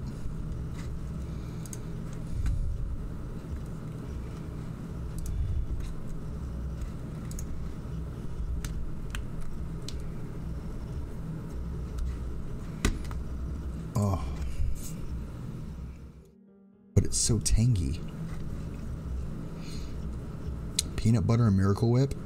Alright, Pip, that's disgusting. Ranch is not the same as garlic mayonnaise.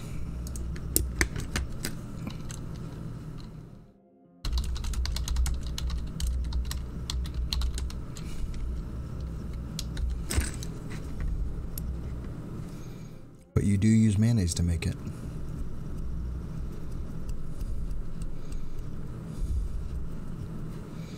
Yeah, it's 1 to 2 cloves of garlic, salt to taste, 1/4 cup of Italian flat leaf parsley, 2 tablespoons of fresh chives. What kind of ranch dressing are they making?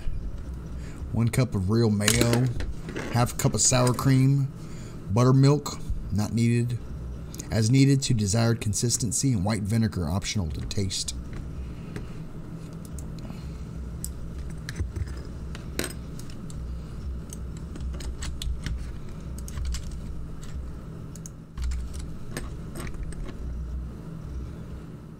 Ew. That looks disgusting.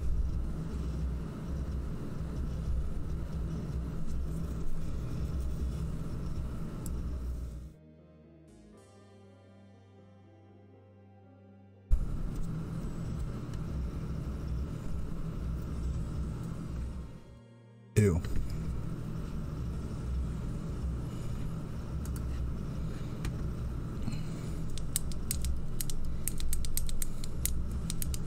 Ha.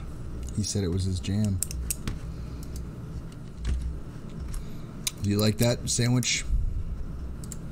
Look at that old Pepsi. Jeez Louise.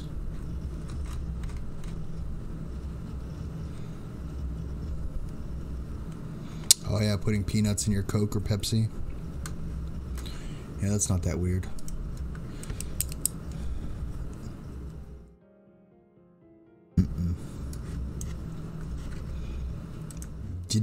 Danger. Watch behind you. There's a stranger out to find what you want to do. Just grab some ducktails. Ooh, ooh.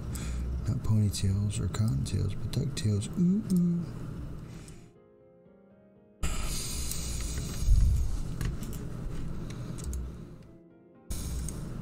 You done, David? Bless your heart.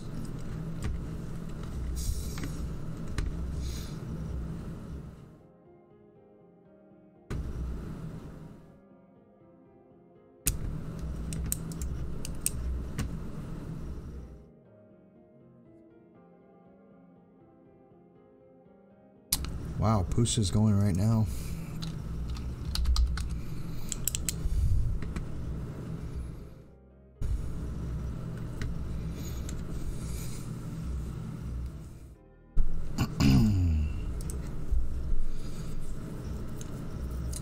bust in on that song and say duck butts, ooh ooh. It really bugged me as a kid.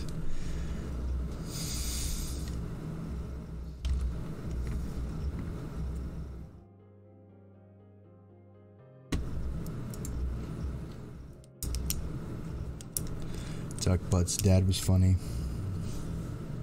Hey, I got a new subscriber. You see the smiley little me pop in there?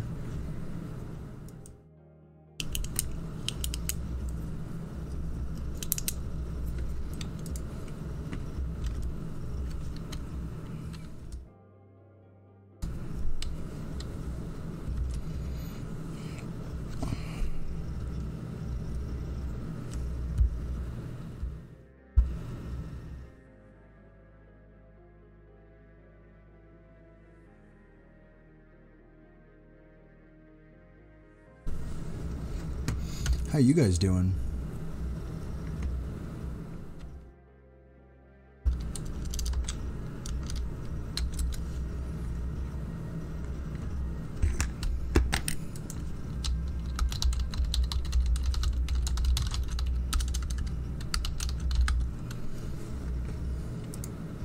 Cold.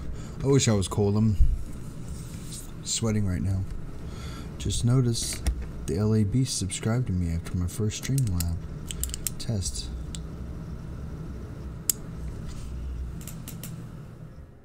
Heard an explosion outside. Like a real bassy boom. Damn. I hope it was good. Right on, Stacy. That's awesome.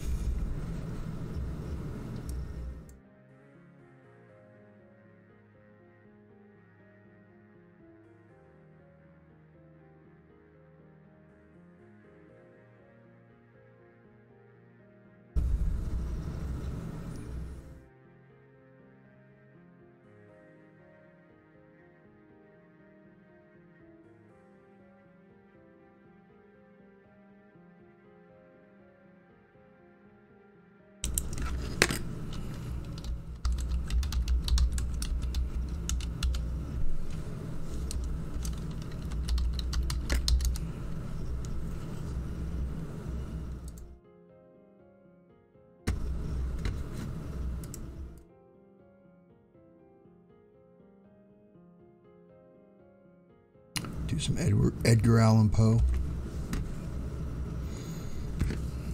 Some EAP. Us cool guys call him EAP. I'd watch that. Lauren, you watch me read anything.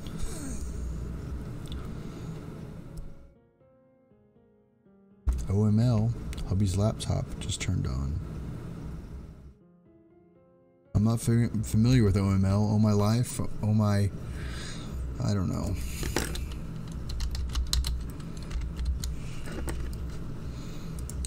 I don't know. Hey, I got another subscriber. He was mad at me for a little while. I bugged him pretty bad to get his attention. Oh my lord. Read Cthulhu. No, I'm not reading Cthulhu. There are really bad words in that. Like the N-word a bunch of times. I don't know if you knew that or not. But there is.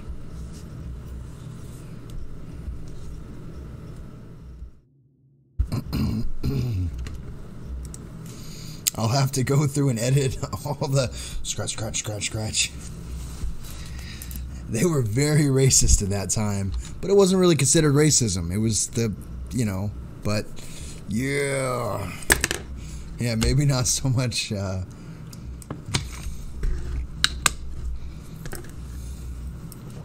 Edgar Allan Poe. Then read some Desaad. Is that how you say it, Desaad? I don't know what that is. Marquis de Sade.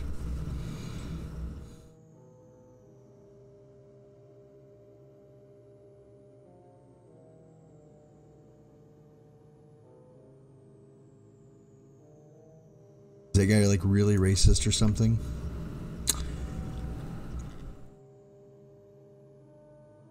Famous for his libertine sexuality. Really, bud?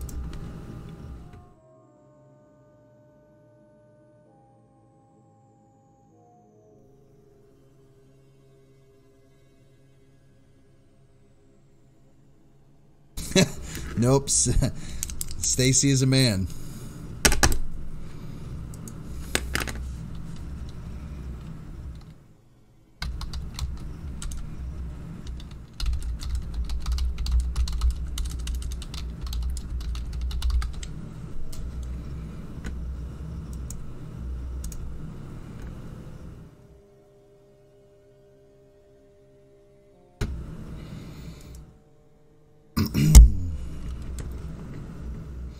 My bad. The name got me. Judging a book by its cover, bud. Can't do it.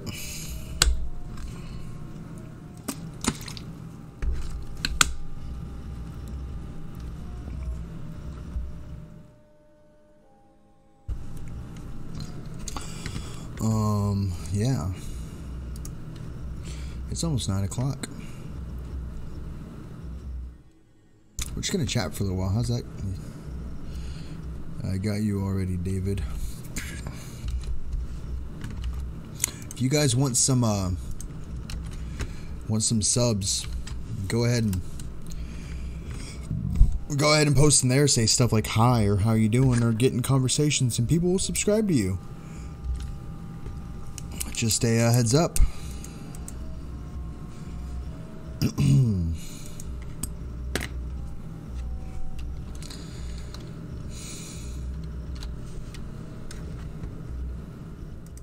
He was a Kiwi.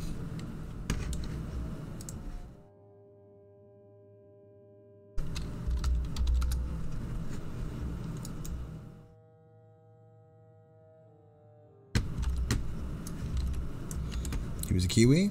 Like that? All fuzzy, yet delicious on the inside.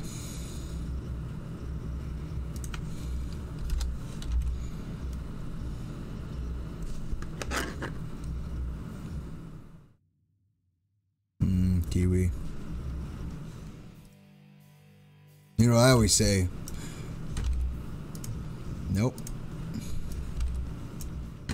Kiwi. Deep fried kiwi. That's a bird, silly.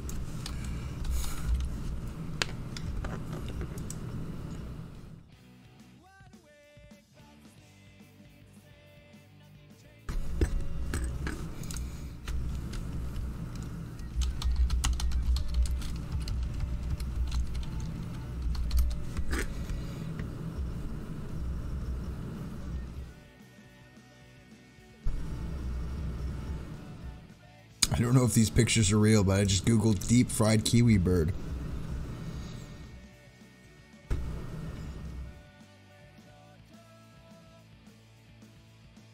I call kiwi monkey balls. I have a gift of a bird, kiwi, getting cut up. Oh yeah. This I think it's this one.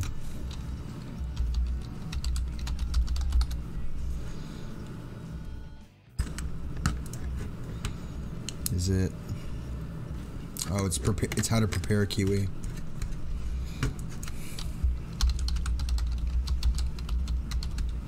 Hey Chappie, if we find novellas that are scary and appropriate language-wise, can we send them? Sure can. Will I read them? I don't know, but I'll give it a shot. You talking about this one?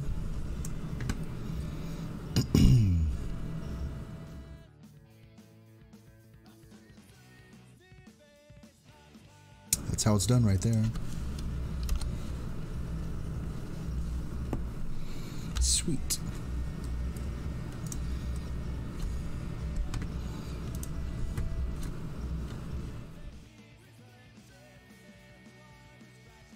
Oh, that's just effing cute.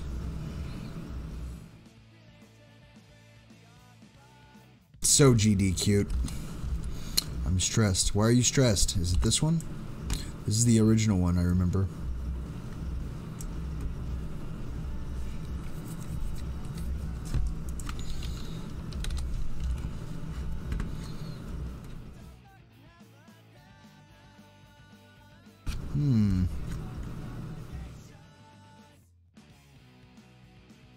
That's a big old fat one. I'm working right now. On your dad painting?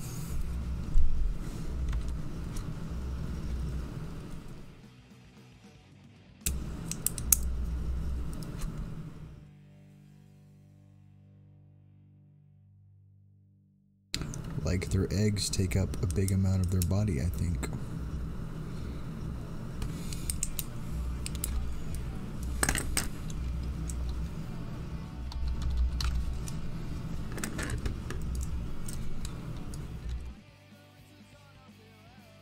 Like that, you mean?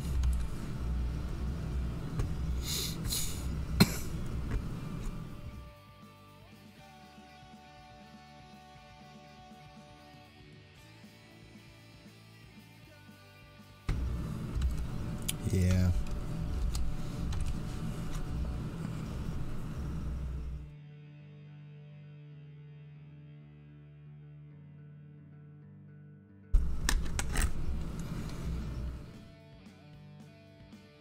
Those little bitty beady eyes.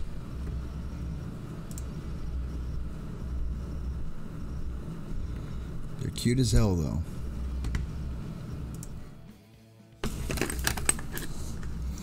It looks painful. Bookkeeping? Bookkeeping? Good luck. Oh. Oh, you're bookkeeping right now. I get it. Ha ha ha. You're under the table work. I understand. That can be stressful. Seeds have stains and are hard to read. Put them in a photo editor. Darken the darks, lighten the lights. Bam. It's simple. I'm gonna stop looking at Google.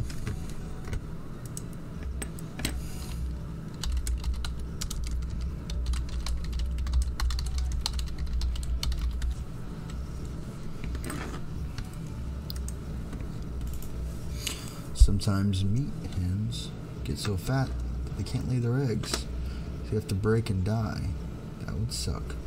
That would suck. Those poor birdies.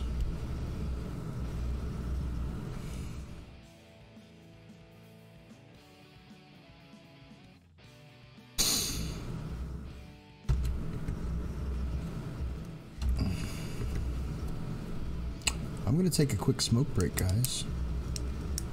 Is that okay? It has to be.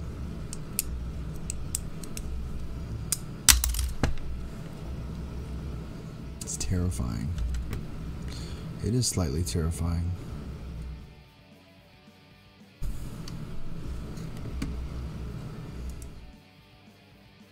No. Sure. 1, 2, or 3, guys. 1, 2, or 3. Very bad, Chappie.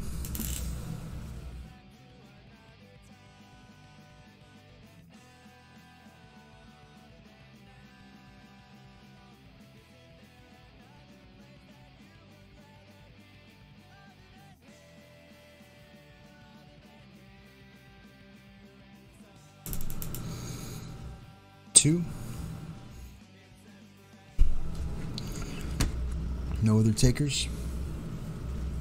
6. 4. Alright, 2 it is.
child slavery.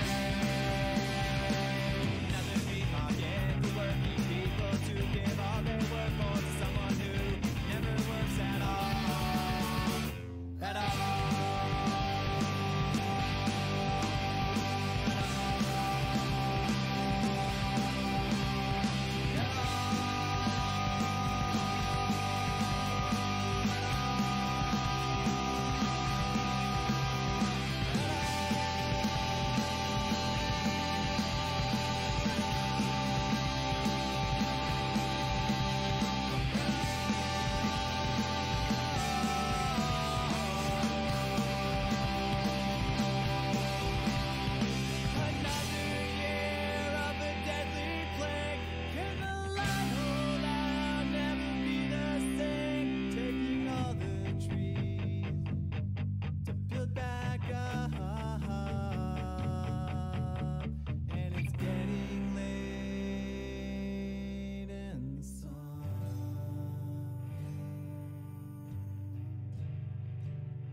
It sets forever.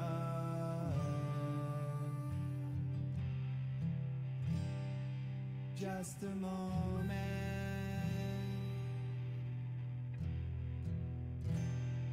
Just a feeling.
We'll leave this place while it's still standing. The winter's gust has nearly caught us. Dark skies for the gone. I hope this is lasting. Run away from dreary thoughts and aspirations.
She better not be stealing my tips.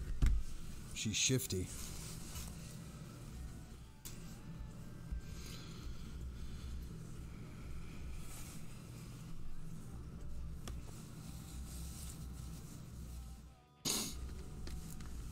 cables going everywhere. And I got a kick out of Pumpkin Stabby McStabbins over there. Pumpkin Stabby McStabbins. Oh, yeah. He's a looker. What if he asked you out on a date? Would you go on it with him?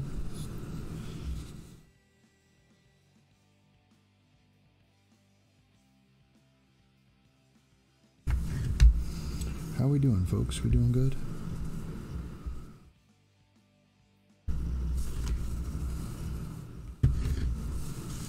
Tech time with Chappie? No. Oh, tech time will be tomorrow, and I'm not looking forward to it. What am I looking at? How to build a Viking house. How did I click on that?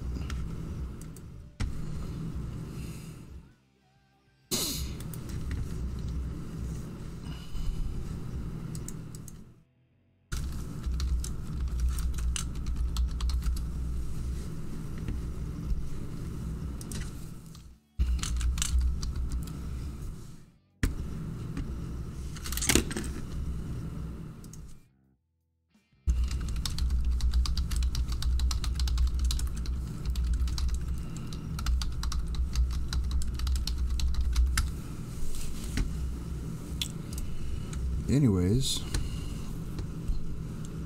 fix something. Yes, of course, pumpkin spice for life. Let's find another creepy story before I have to go to bed. Did I close Firefox? I sure did. I know.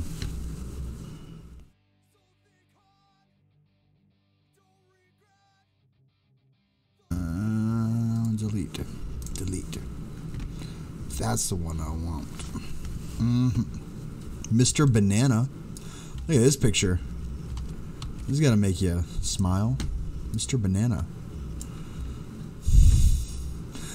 Not sure why he's called that. Focus. But we're gonna click on his story and see how long it is. Oh, it's an audio only story. No, Mr. Banana. Chappie, hello, new here. Clicked red button and like. Well, welcome.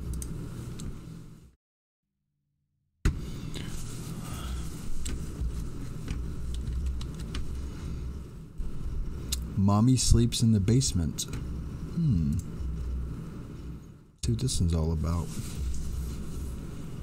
Yeah. Alright. Well, this one's called Mommy Sleeps in the Basement.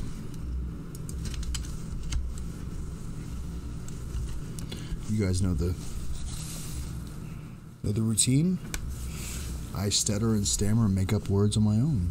If you want to read along, you sure can. Chappie at 250. Am I? I am. Super awesome. I was at the Pusa Studios. You have a calming voice.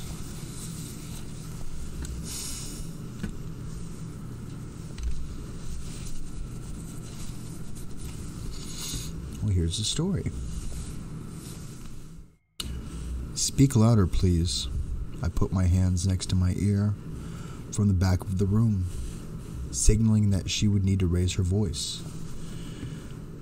She took a deep breath. I could see anxiety turning her cheeks beet red as strands of blonde hair began to fall out of the same nappy ponytail she wore every day. There was something about her so familiar, but I just couldn't put my finger on it. With her face glued to the paper, too afraid to make eye contact, she quickly sputtered out, "Hi, my name is Parsley Jackson, and my poem called My Family."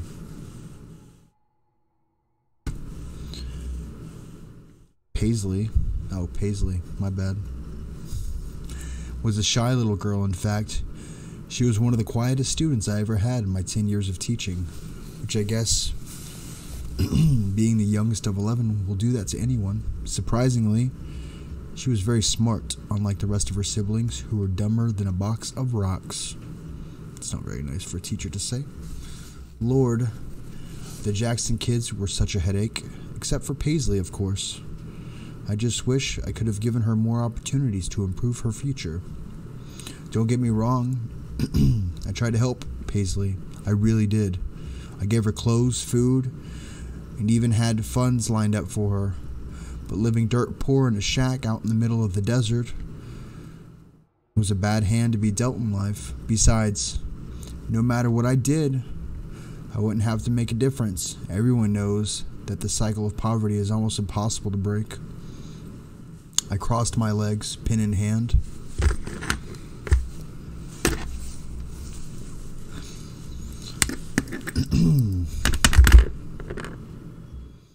Preparing for yet another bland story about a family I'd never get to meet.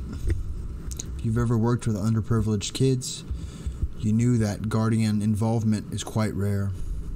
When it came to interest in their daughter's education, Paisley's parents were no exception. I have two mommies.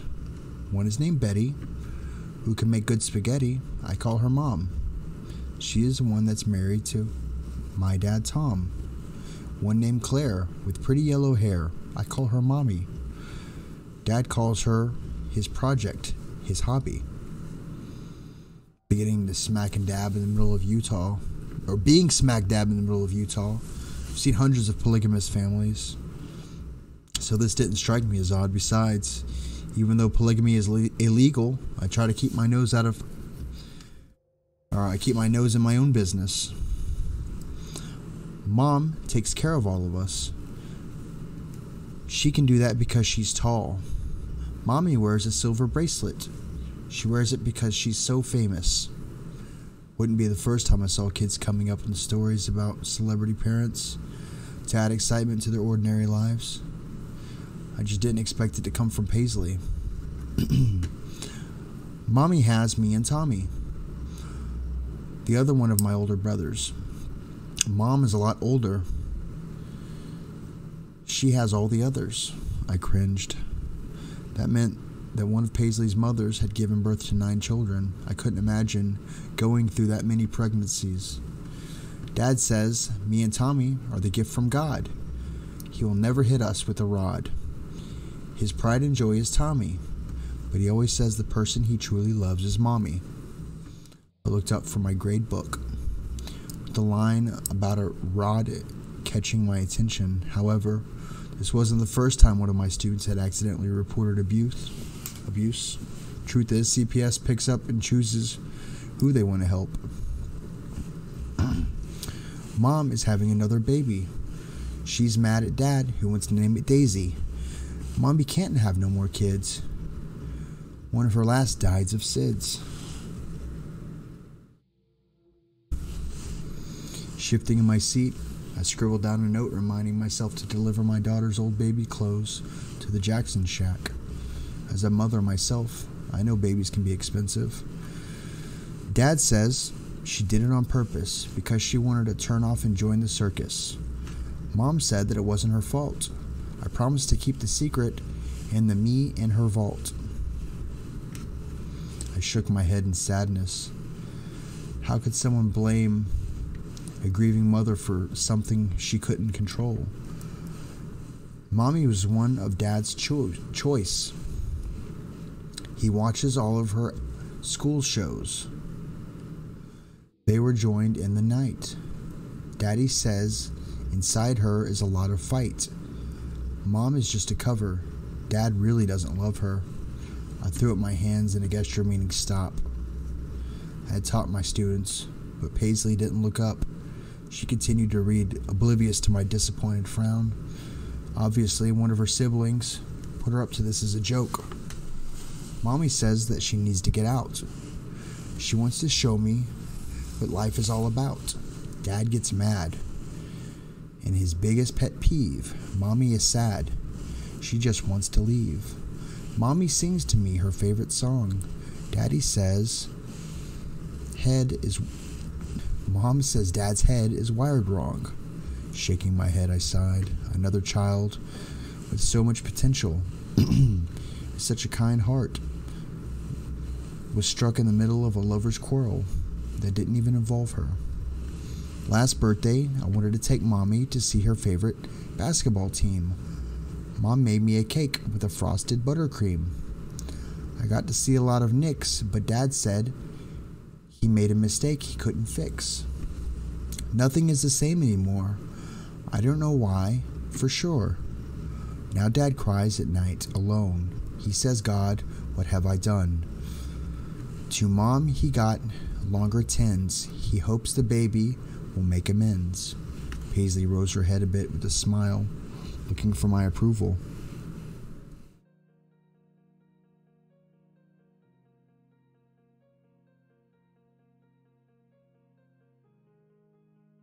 There it is.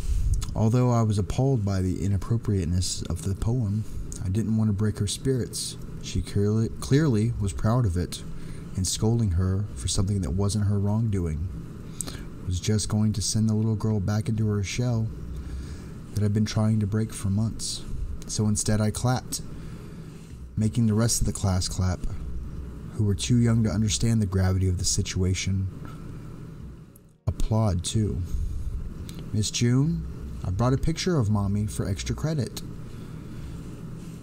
It's got one more part of the poem. Can I show the class? I nodded my head, thinking there couldn't be any details worse than what she had already presented. Paisley reached the front pocket of her old worn-out hand-me-down dress, pulling out an old aging photo. She flipped the flaking picture around, displaying it as if it was the most prized possession. My blood ran cold. I finally figured out why Paisley looked familiar to me. In what seemed to be a school photograph, smiling ear to ear exactly like Paisley, was a young woman by the name of Claire Daisy. She was a high school student, popular with her ability to gain the lead in every school play, that went missing without a trace 12 years prior. She was last seen leaving the theater practice late one night, but then she just vanished. No signs of a struggle, no witness, no evidence, no body, nothing. Her case was covered on every news station in Utah for a while because of how peculiar it was, until people lost interest. Paisley happily continued. I was in shock. I couldn't stop her as she read off the back of the picture. There is one thing I don't understand, and maybe you'll have to answer at hand. If Daddy's love for Mommy will never sway, why did he treat her that way? Mom stays in her head on a nice soft bed, but Mommy sleeps in the basement under a big slab of cement.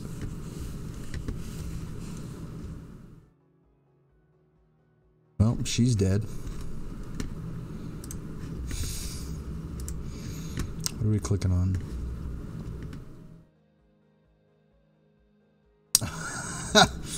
David, you can't be posting that stuff in here, bud. That's terrible.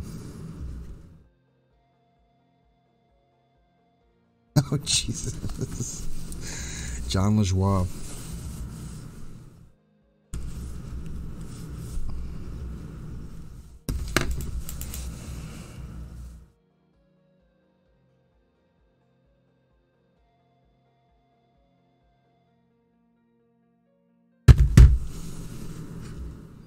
What rhymes with cement?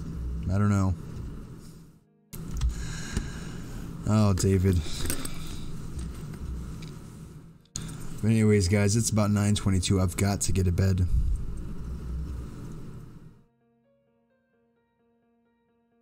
Lament. Ferment.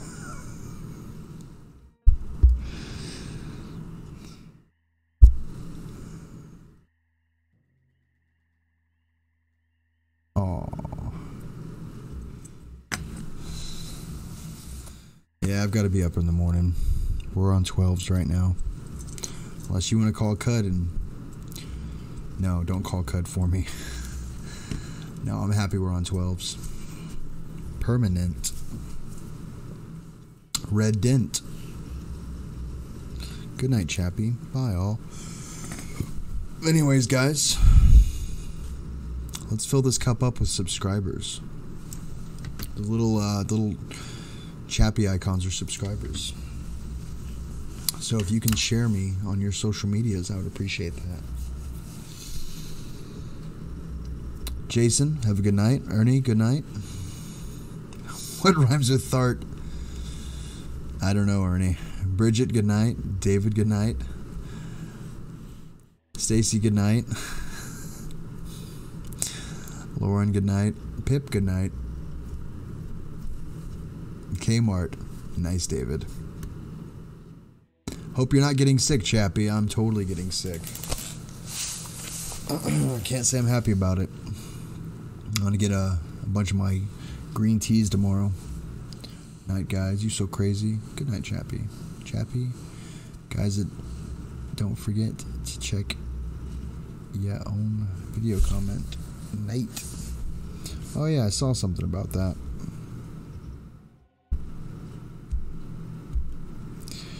Another awesome video, Chappie. I love it. Keep them coming, and I smash the thumbs up button for you. New here. Hope to dope stream with the red light. Met at Pusa Studios. I think that was that Ernie's idea, the red light? I can't be sure. Take it like 3 days in a row for your cold will go away. We'll see. We will fill that cup, no worries.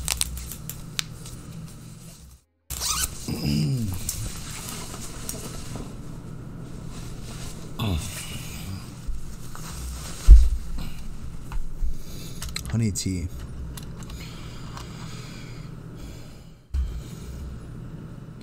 I have some tea. Where did I put it? I don't know. Wait.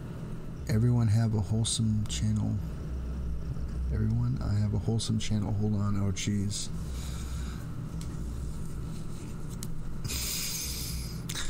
Let's see what David's got.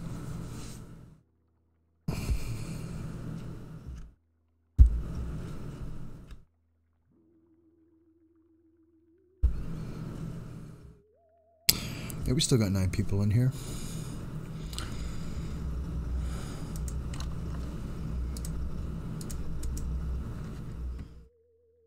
Here goes nothing. Risky click of the night. Grandpa's Kitchen. I think I've seen this channel.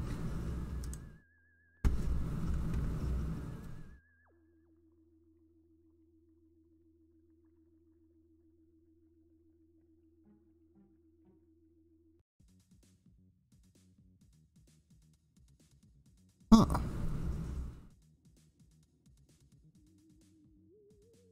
He's Indian.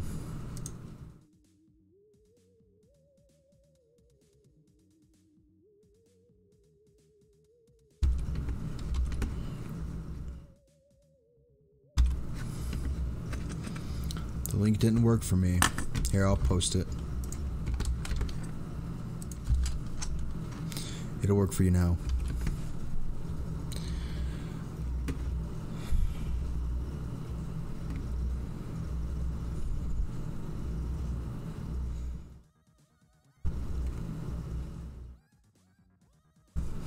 You know, I would start a Patreon. But I don't know what I could give you guys if y'all signed up.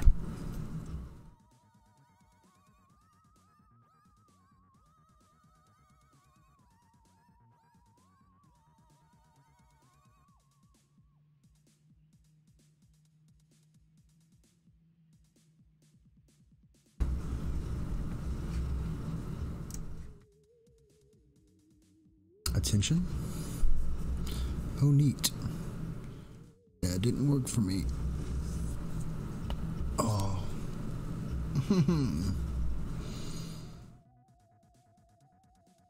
A tin hut. What are y'all talking about? Is that something I said? Just start a cult. They grow fast. I bet they do. Chappie's creepy cult.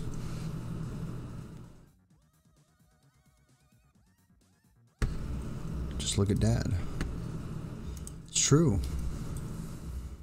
I'll have to think of a cult.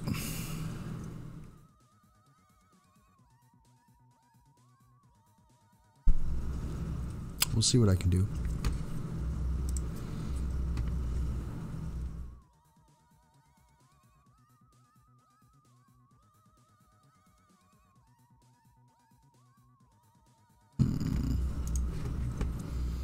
Happy Chappie's clan. And Chappie we trust. That's how it starts.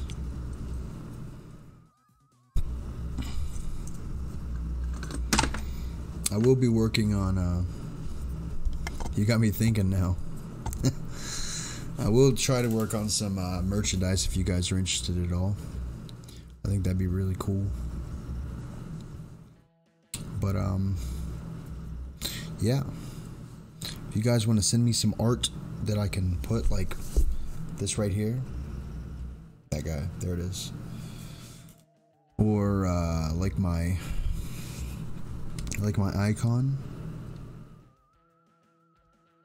Starts ironically, becomes borderline religion. We could be into merch. Or we would be into merch. Yeah, I think it'd be kind of cool. I tried, don't do it. Turns into zoning issues. And then you get a bunch of couches and you don't know what to do with them. I totally understand. What? Oh. I can paint shirts. But if you do t-shirts, put the picker logo, etc. on the chest, in my opinion. Yeah, I've got some ideas.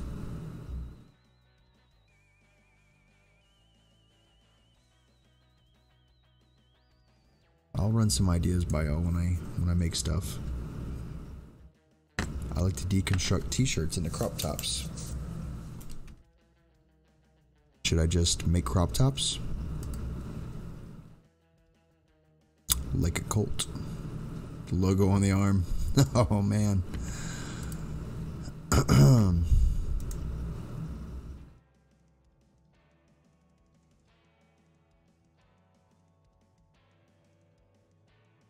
Just my face on the chest. That would be weird the first time I saw one of you in public with my face on you. With the Chappie Flappy. The crop top Colt. Oh jeez. I don't know what I'd do if I saw my face on one of you. Oh my god, would wear. What's the Chappie Flappy? I don't know what that is.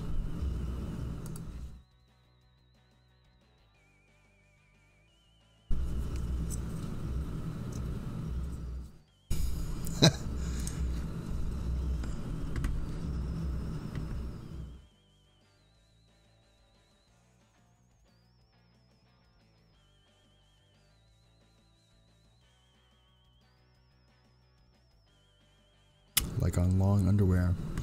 Oh, like the butt flap thing.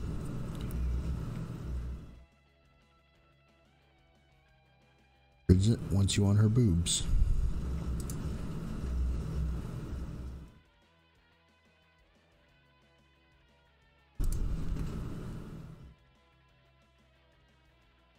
Huh. How does that make you guys feel? Interested in finding I'm interested in finding out.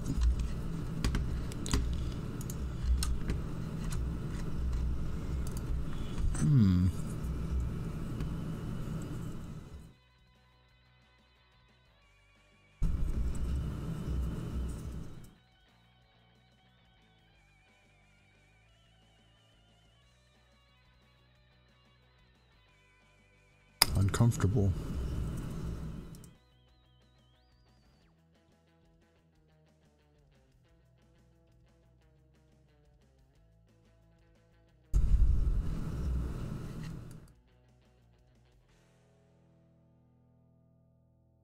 Can it swim with that cone on? I don't know. Maybe it floats.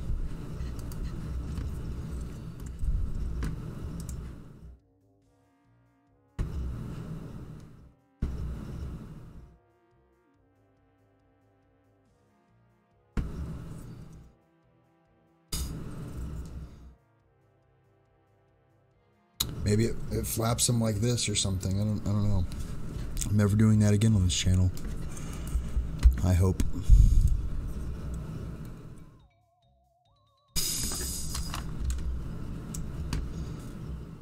How does that make you feel?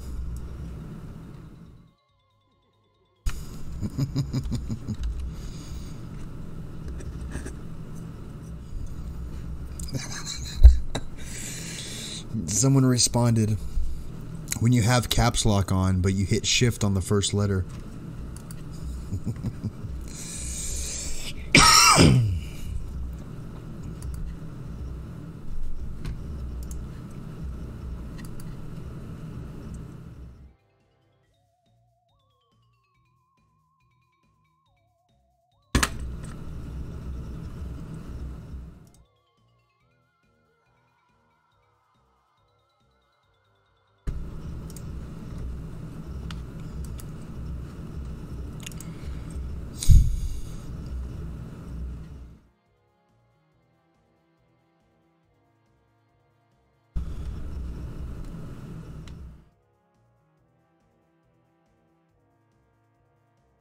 I used to play No Man's Sky. I used to love that game when it got good.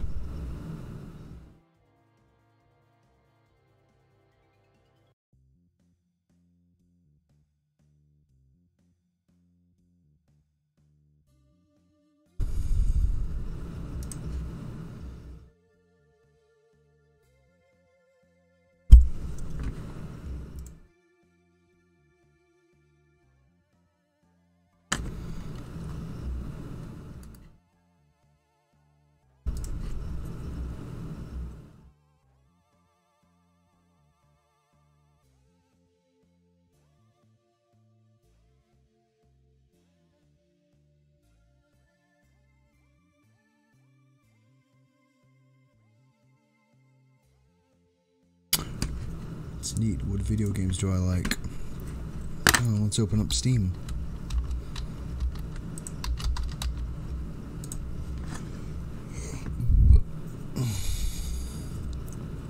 I got a couple.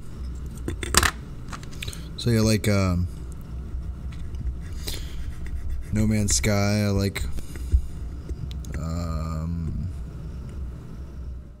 it's the stupid brick game.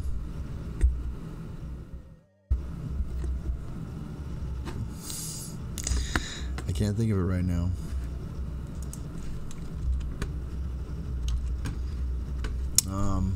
I've got Half-Life 2, Alien Isolation, Ark, Black Mesa, Car Mechanic, Conan Exiles, DayZ, that's a really fun one. Deus Ex, Mankind Divided, Duke Nukem Forever, The Elder Scrolls Online, Fallout 3, 4 VR, Grand Theft Auto I never played, Half-Life 2, Kerbal Space Program, Mafia 2, Metro 2033. Which one is that one? Oh yeah, I love me some Metro. No Man's Sky, PlanetSide 2, Portal, Risk of Rain, Space Engineers, I didn't like that game. The Stanley Parable, Star Conflict, Story About My Uncle, Survival Zombies, Tactical Intervention, The Valley, and Witcher 3.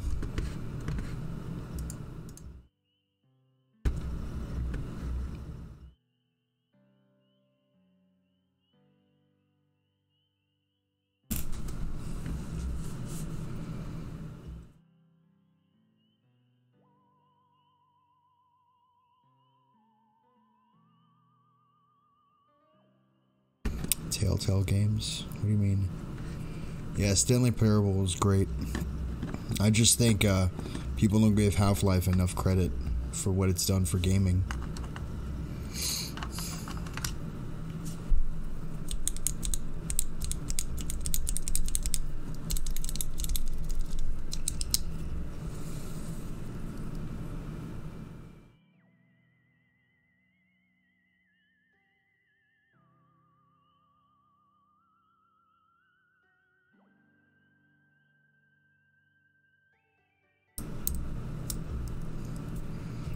had the orange box. I think I had the orange box too. I bought it.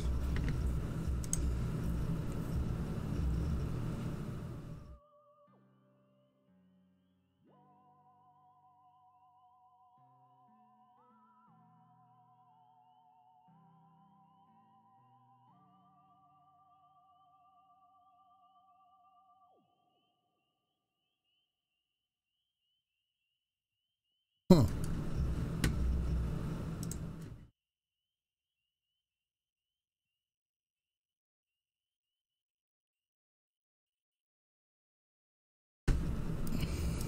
But I had to sell it because broke.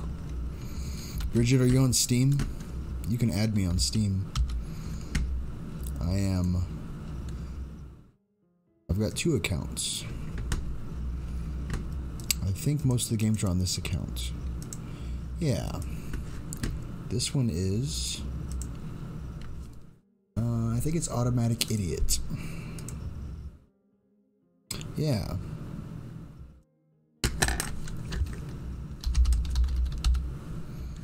Emmy's on. Hey, Emmy. If Emmy's still in here.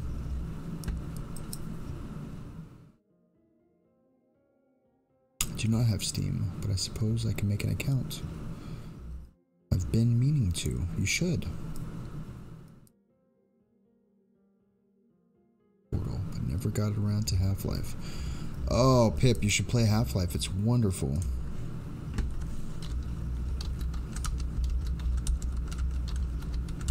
I can't make a smiley.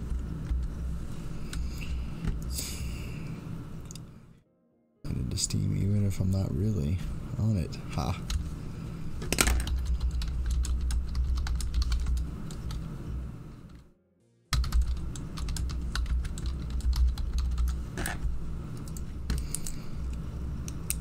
I've got a long backlog.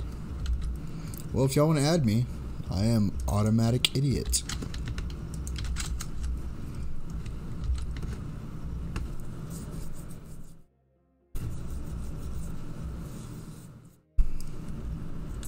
Half-Life is so old. It is, but it's still so great.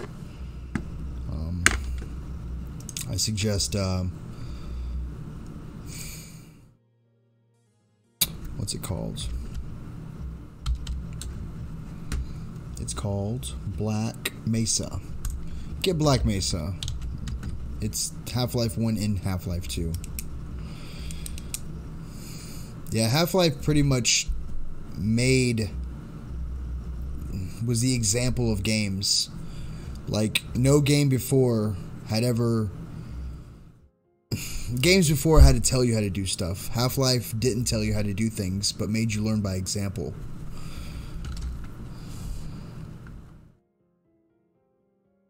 Is that the one you friended before? I don't know. Maybe. Yes, it is, Pip.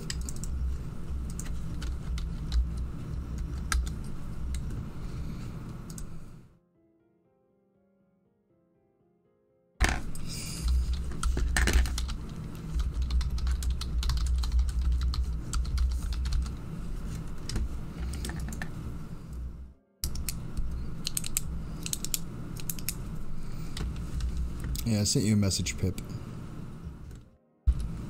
I like to play games that tell the story through the gameplay rather than the torture. Half-Life is exactly that. It's just an older game now. I think it's held up pretty well.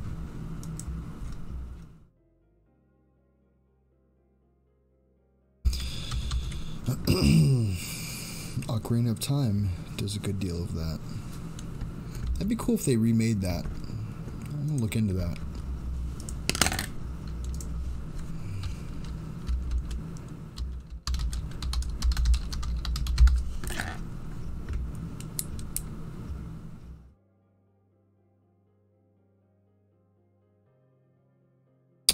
Someone made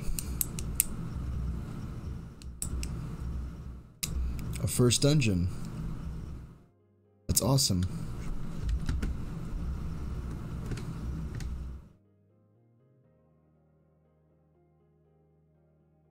back in high school I played Half-Life. Right on. I love me some,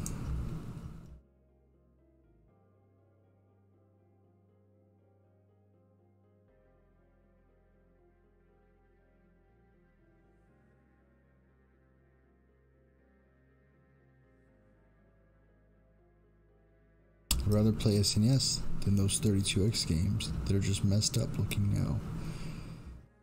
They play horrible. No, really, one of my favorite games that I played recently is Witcher 3 Wild Hunt. That is a wonderfully awesome game. in the playthrough, once you beat the game, you reset in stats, but you have all your armor, most of it, and you play through it again.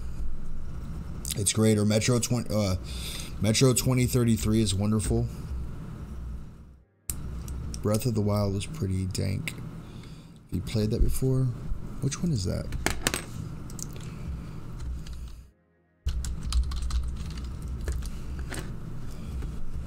No. I never really got into Zelda. Yeah, Witcher 3 is really good. And there's boobs in Witcher 3, so there's that. So, you know, for you perverts out there.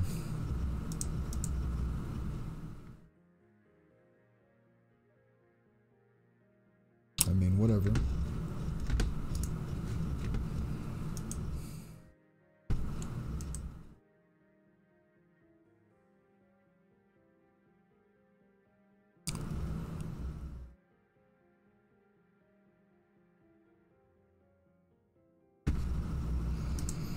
And choices that have dire consequences. There's also another game that I was playing, Deus Ex. That's a really good game, but it's way too short.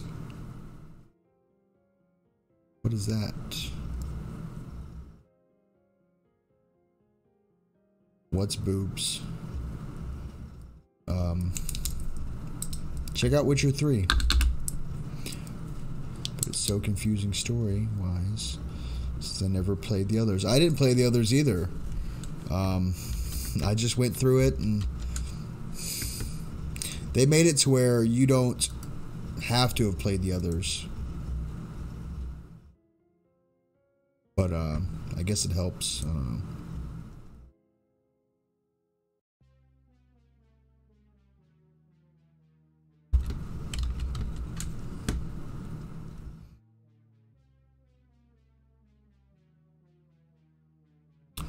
Systems. Witcher 3. Witcher 3 is new, dude. Yes, David, Witcher 3 is newish. Pretty sure we're boobs. Pick a boob, I see you. What? I think David needs to talk. I'm sure David needs a few talks.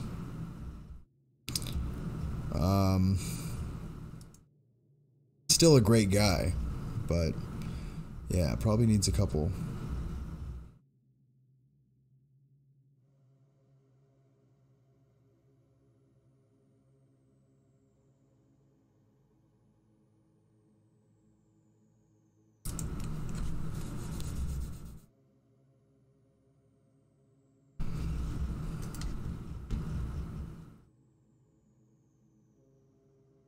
Holy crap, that is so cute. That's a baby seagull.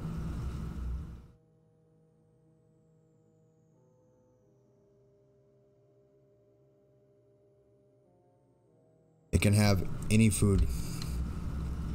I'd give it to it.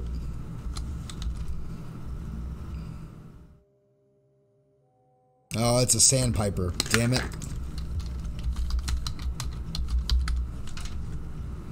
Oh, never mind.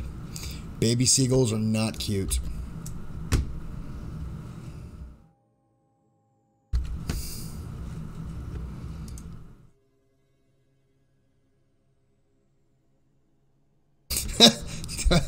Oh, man.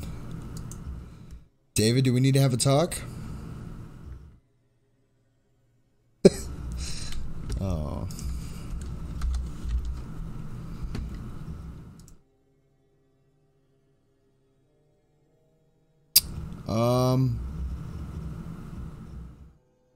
I don't know what that is. So I'm just gonna close that.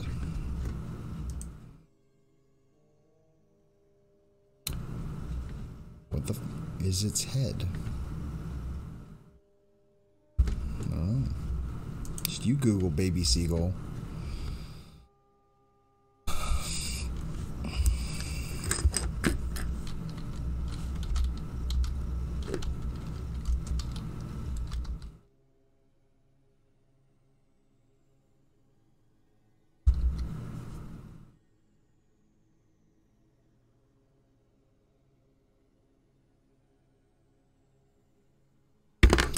The taco and the carrot.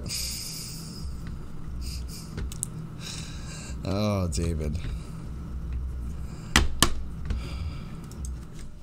No, it's more like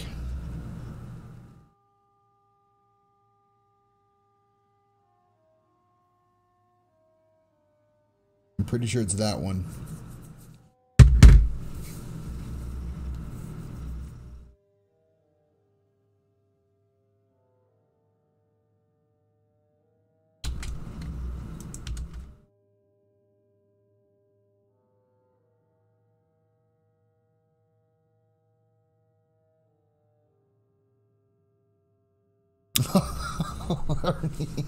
That's terrible.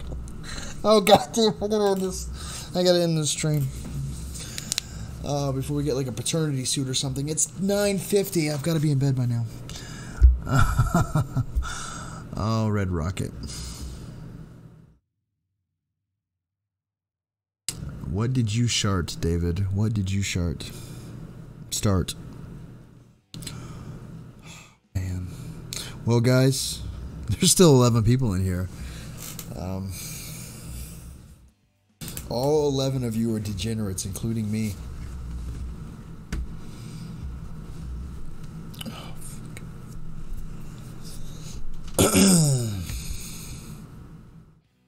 Effort.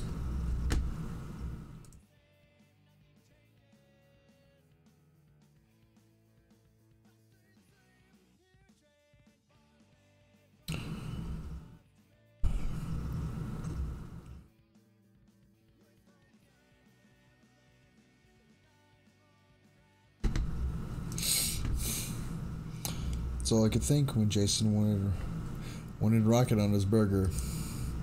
I think that's a cooler name than arugula or tharbles, like I said or suggested. I was that close to getting David to admit that his burger was koala. But alright, guys, I'm gonna get off here. I'll be back tomorrow, hopefully, unless I go to the field.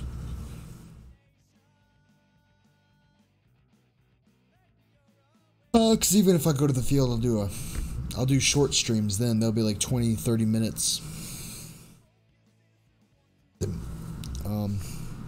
Like a story and some chat. I will do my darndest, Bridget. Tomorrow, I will go to the store.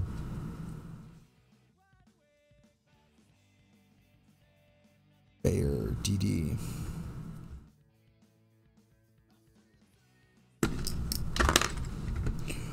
I don't know what that is.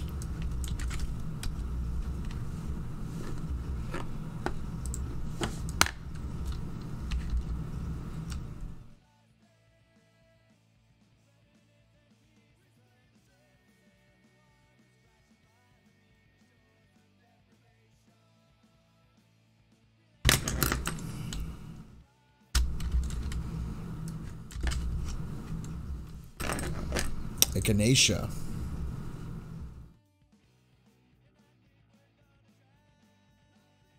The double dose of pimpin'. Oh, jeez.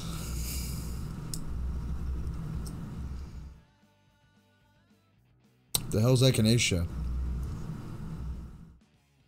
You're vegetarian. Are they gonna turn me vegetarian? I don't know about all that. That's ridiculous. Collagen? Vitamin C. I should buy that. Valerian root.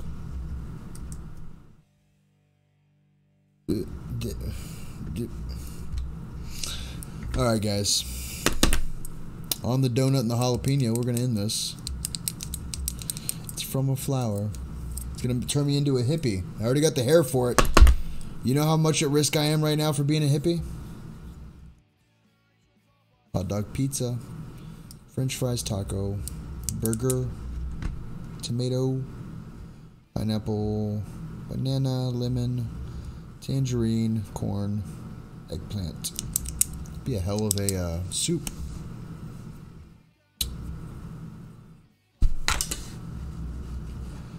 Choco donut.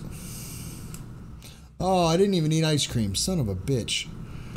Well, I'll eat it tomorrow. You guys stay awesome. Just know that I'll be by tomorrow to put some Burt's Bees on you.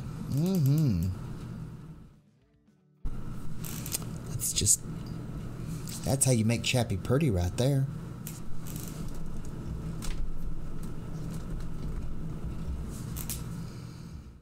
I don't know if I messed it up. It doesn't want to auto zoom now.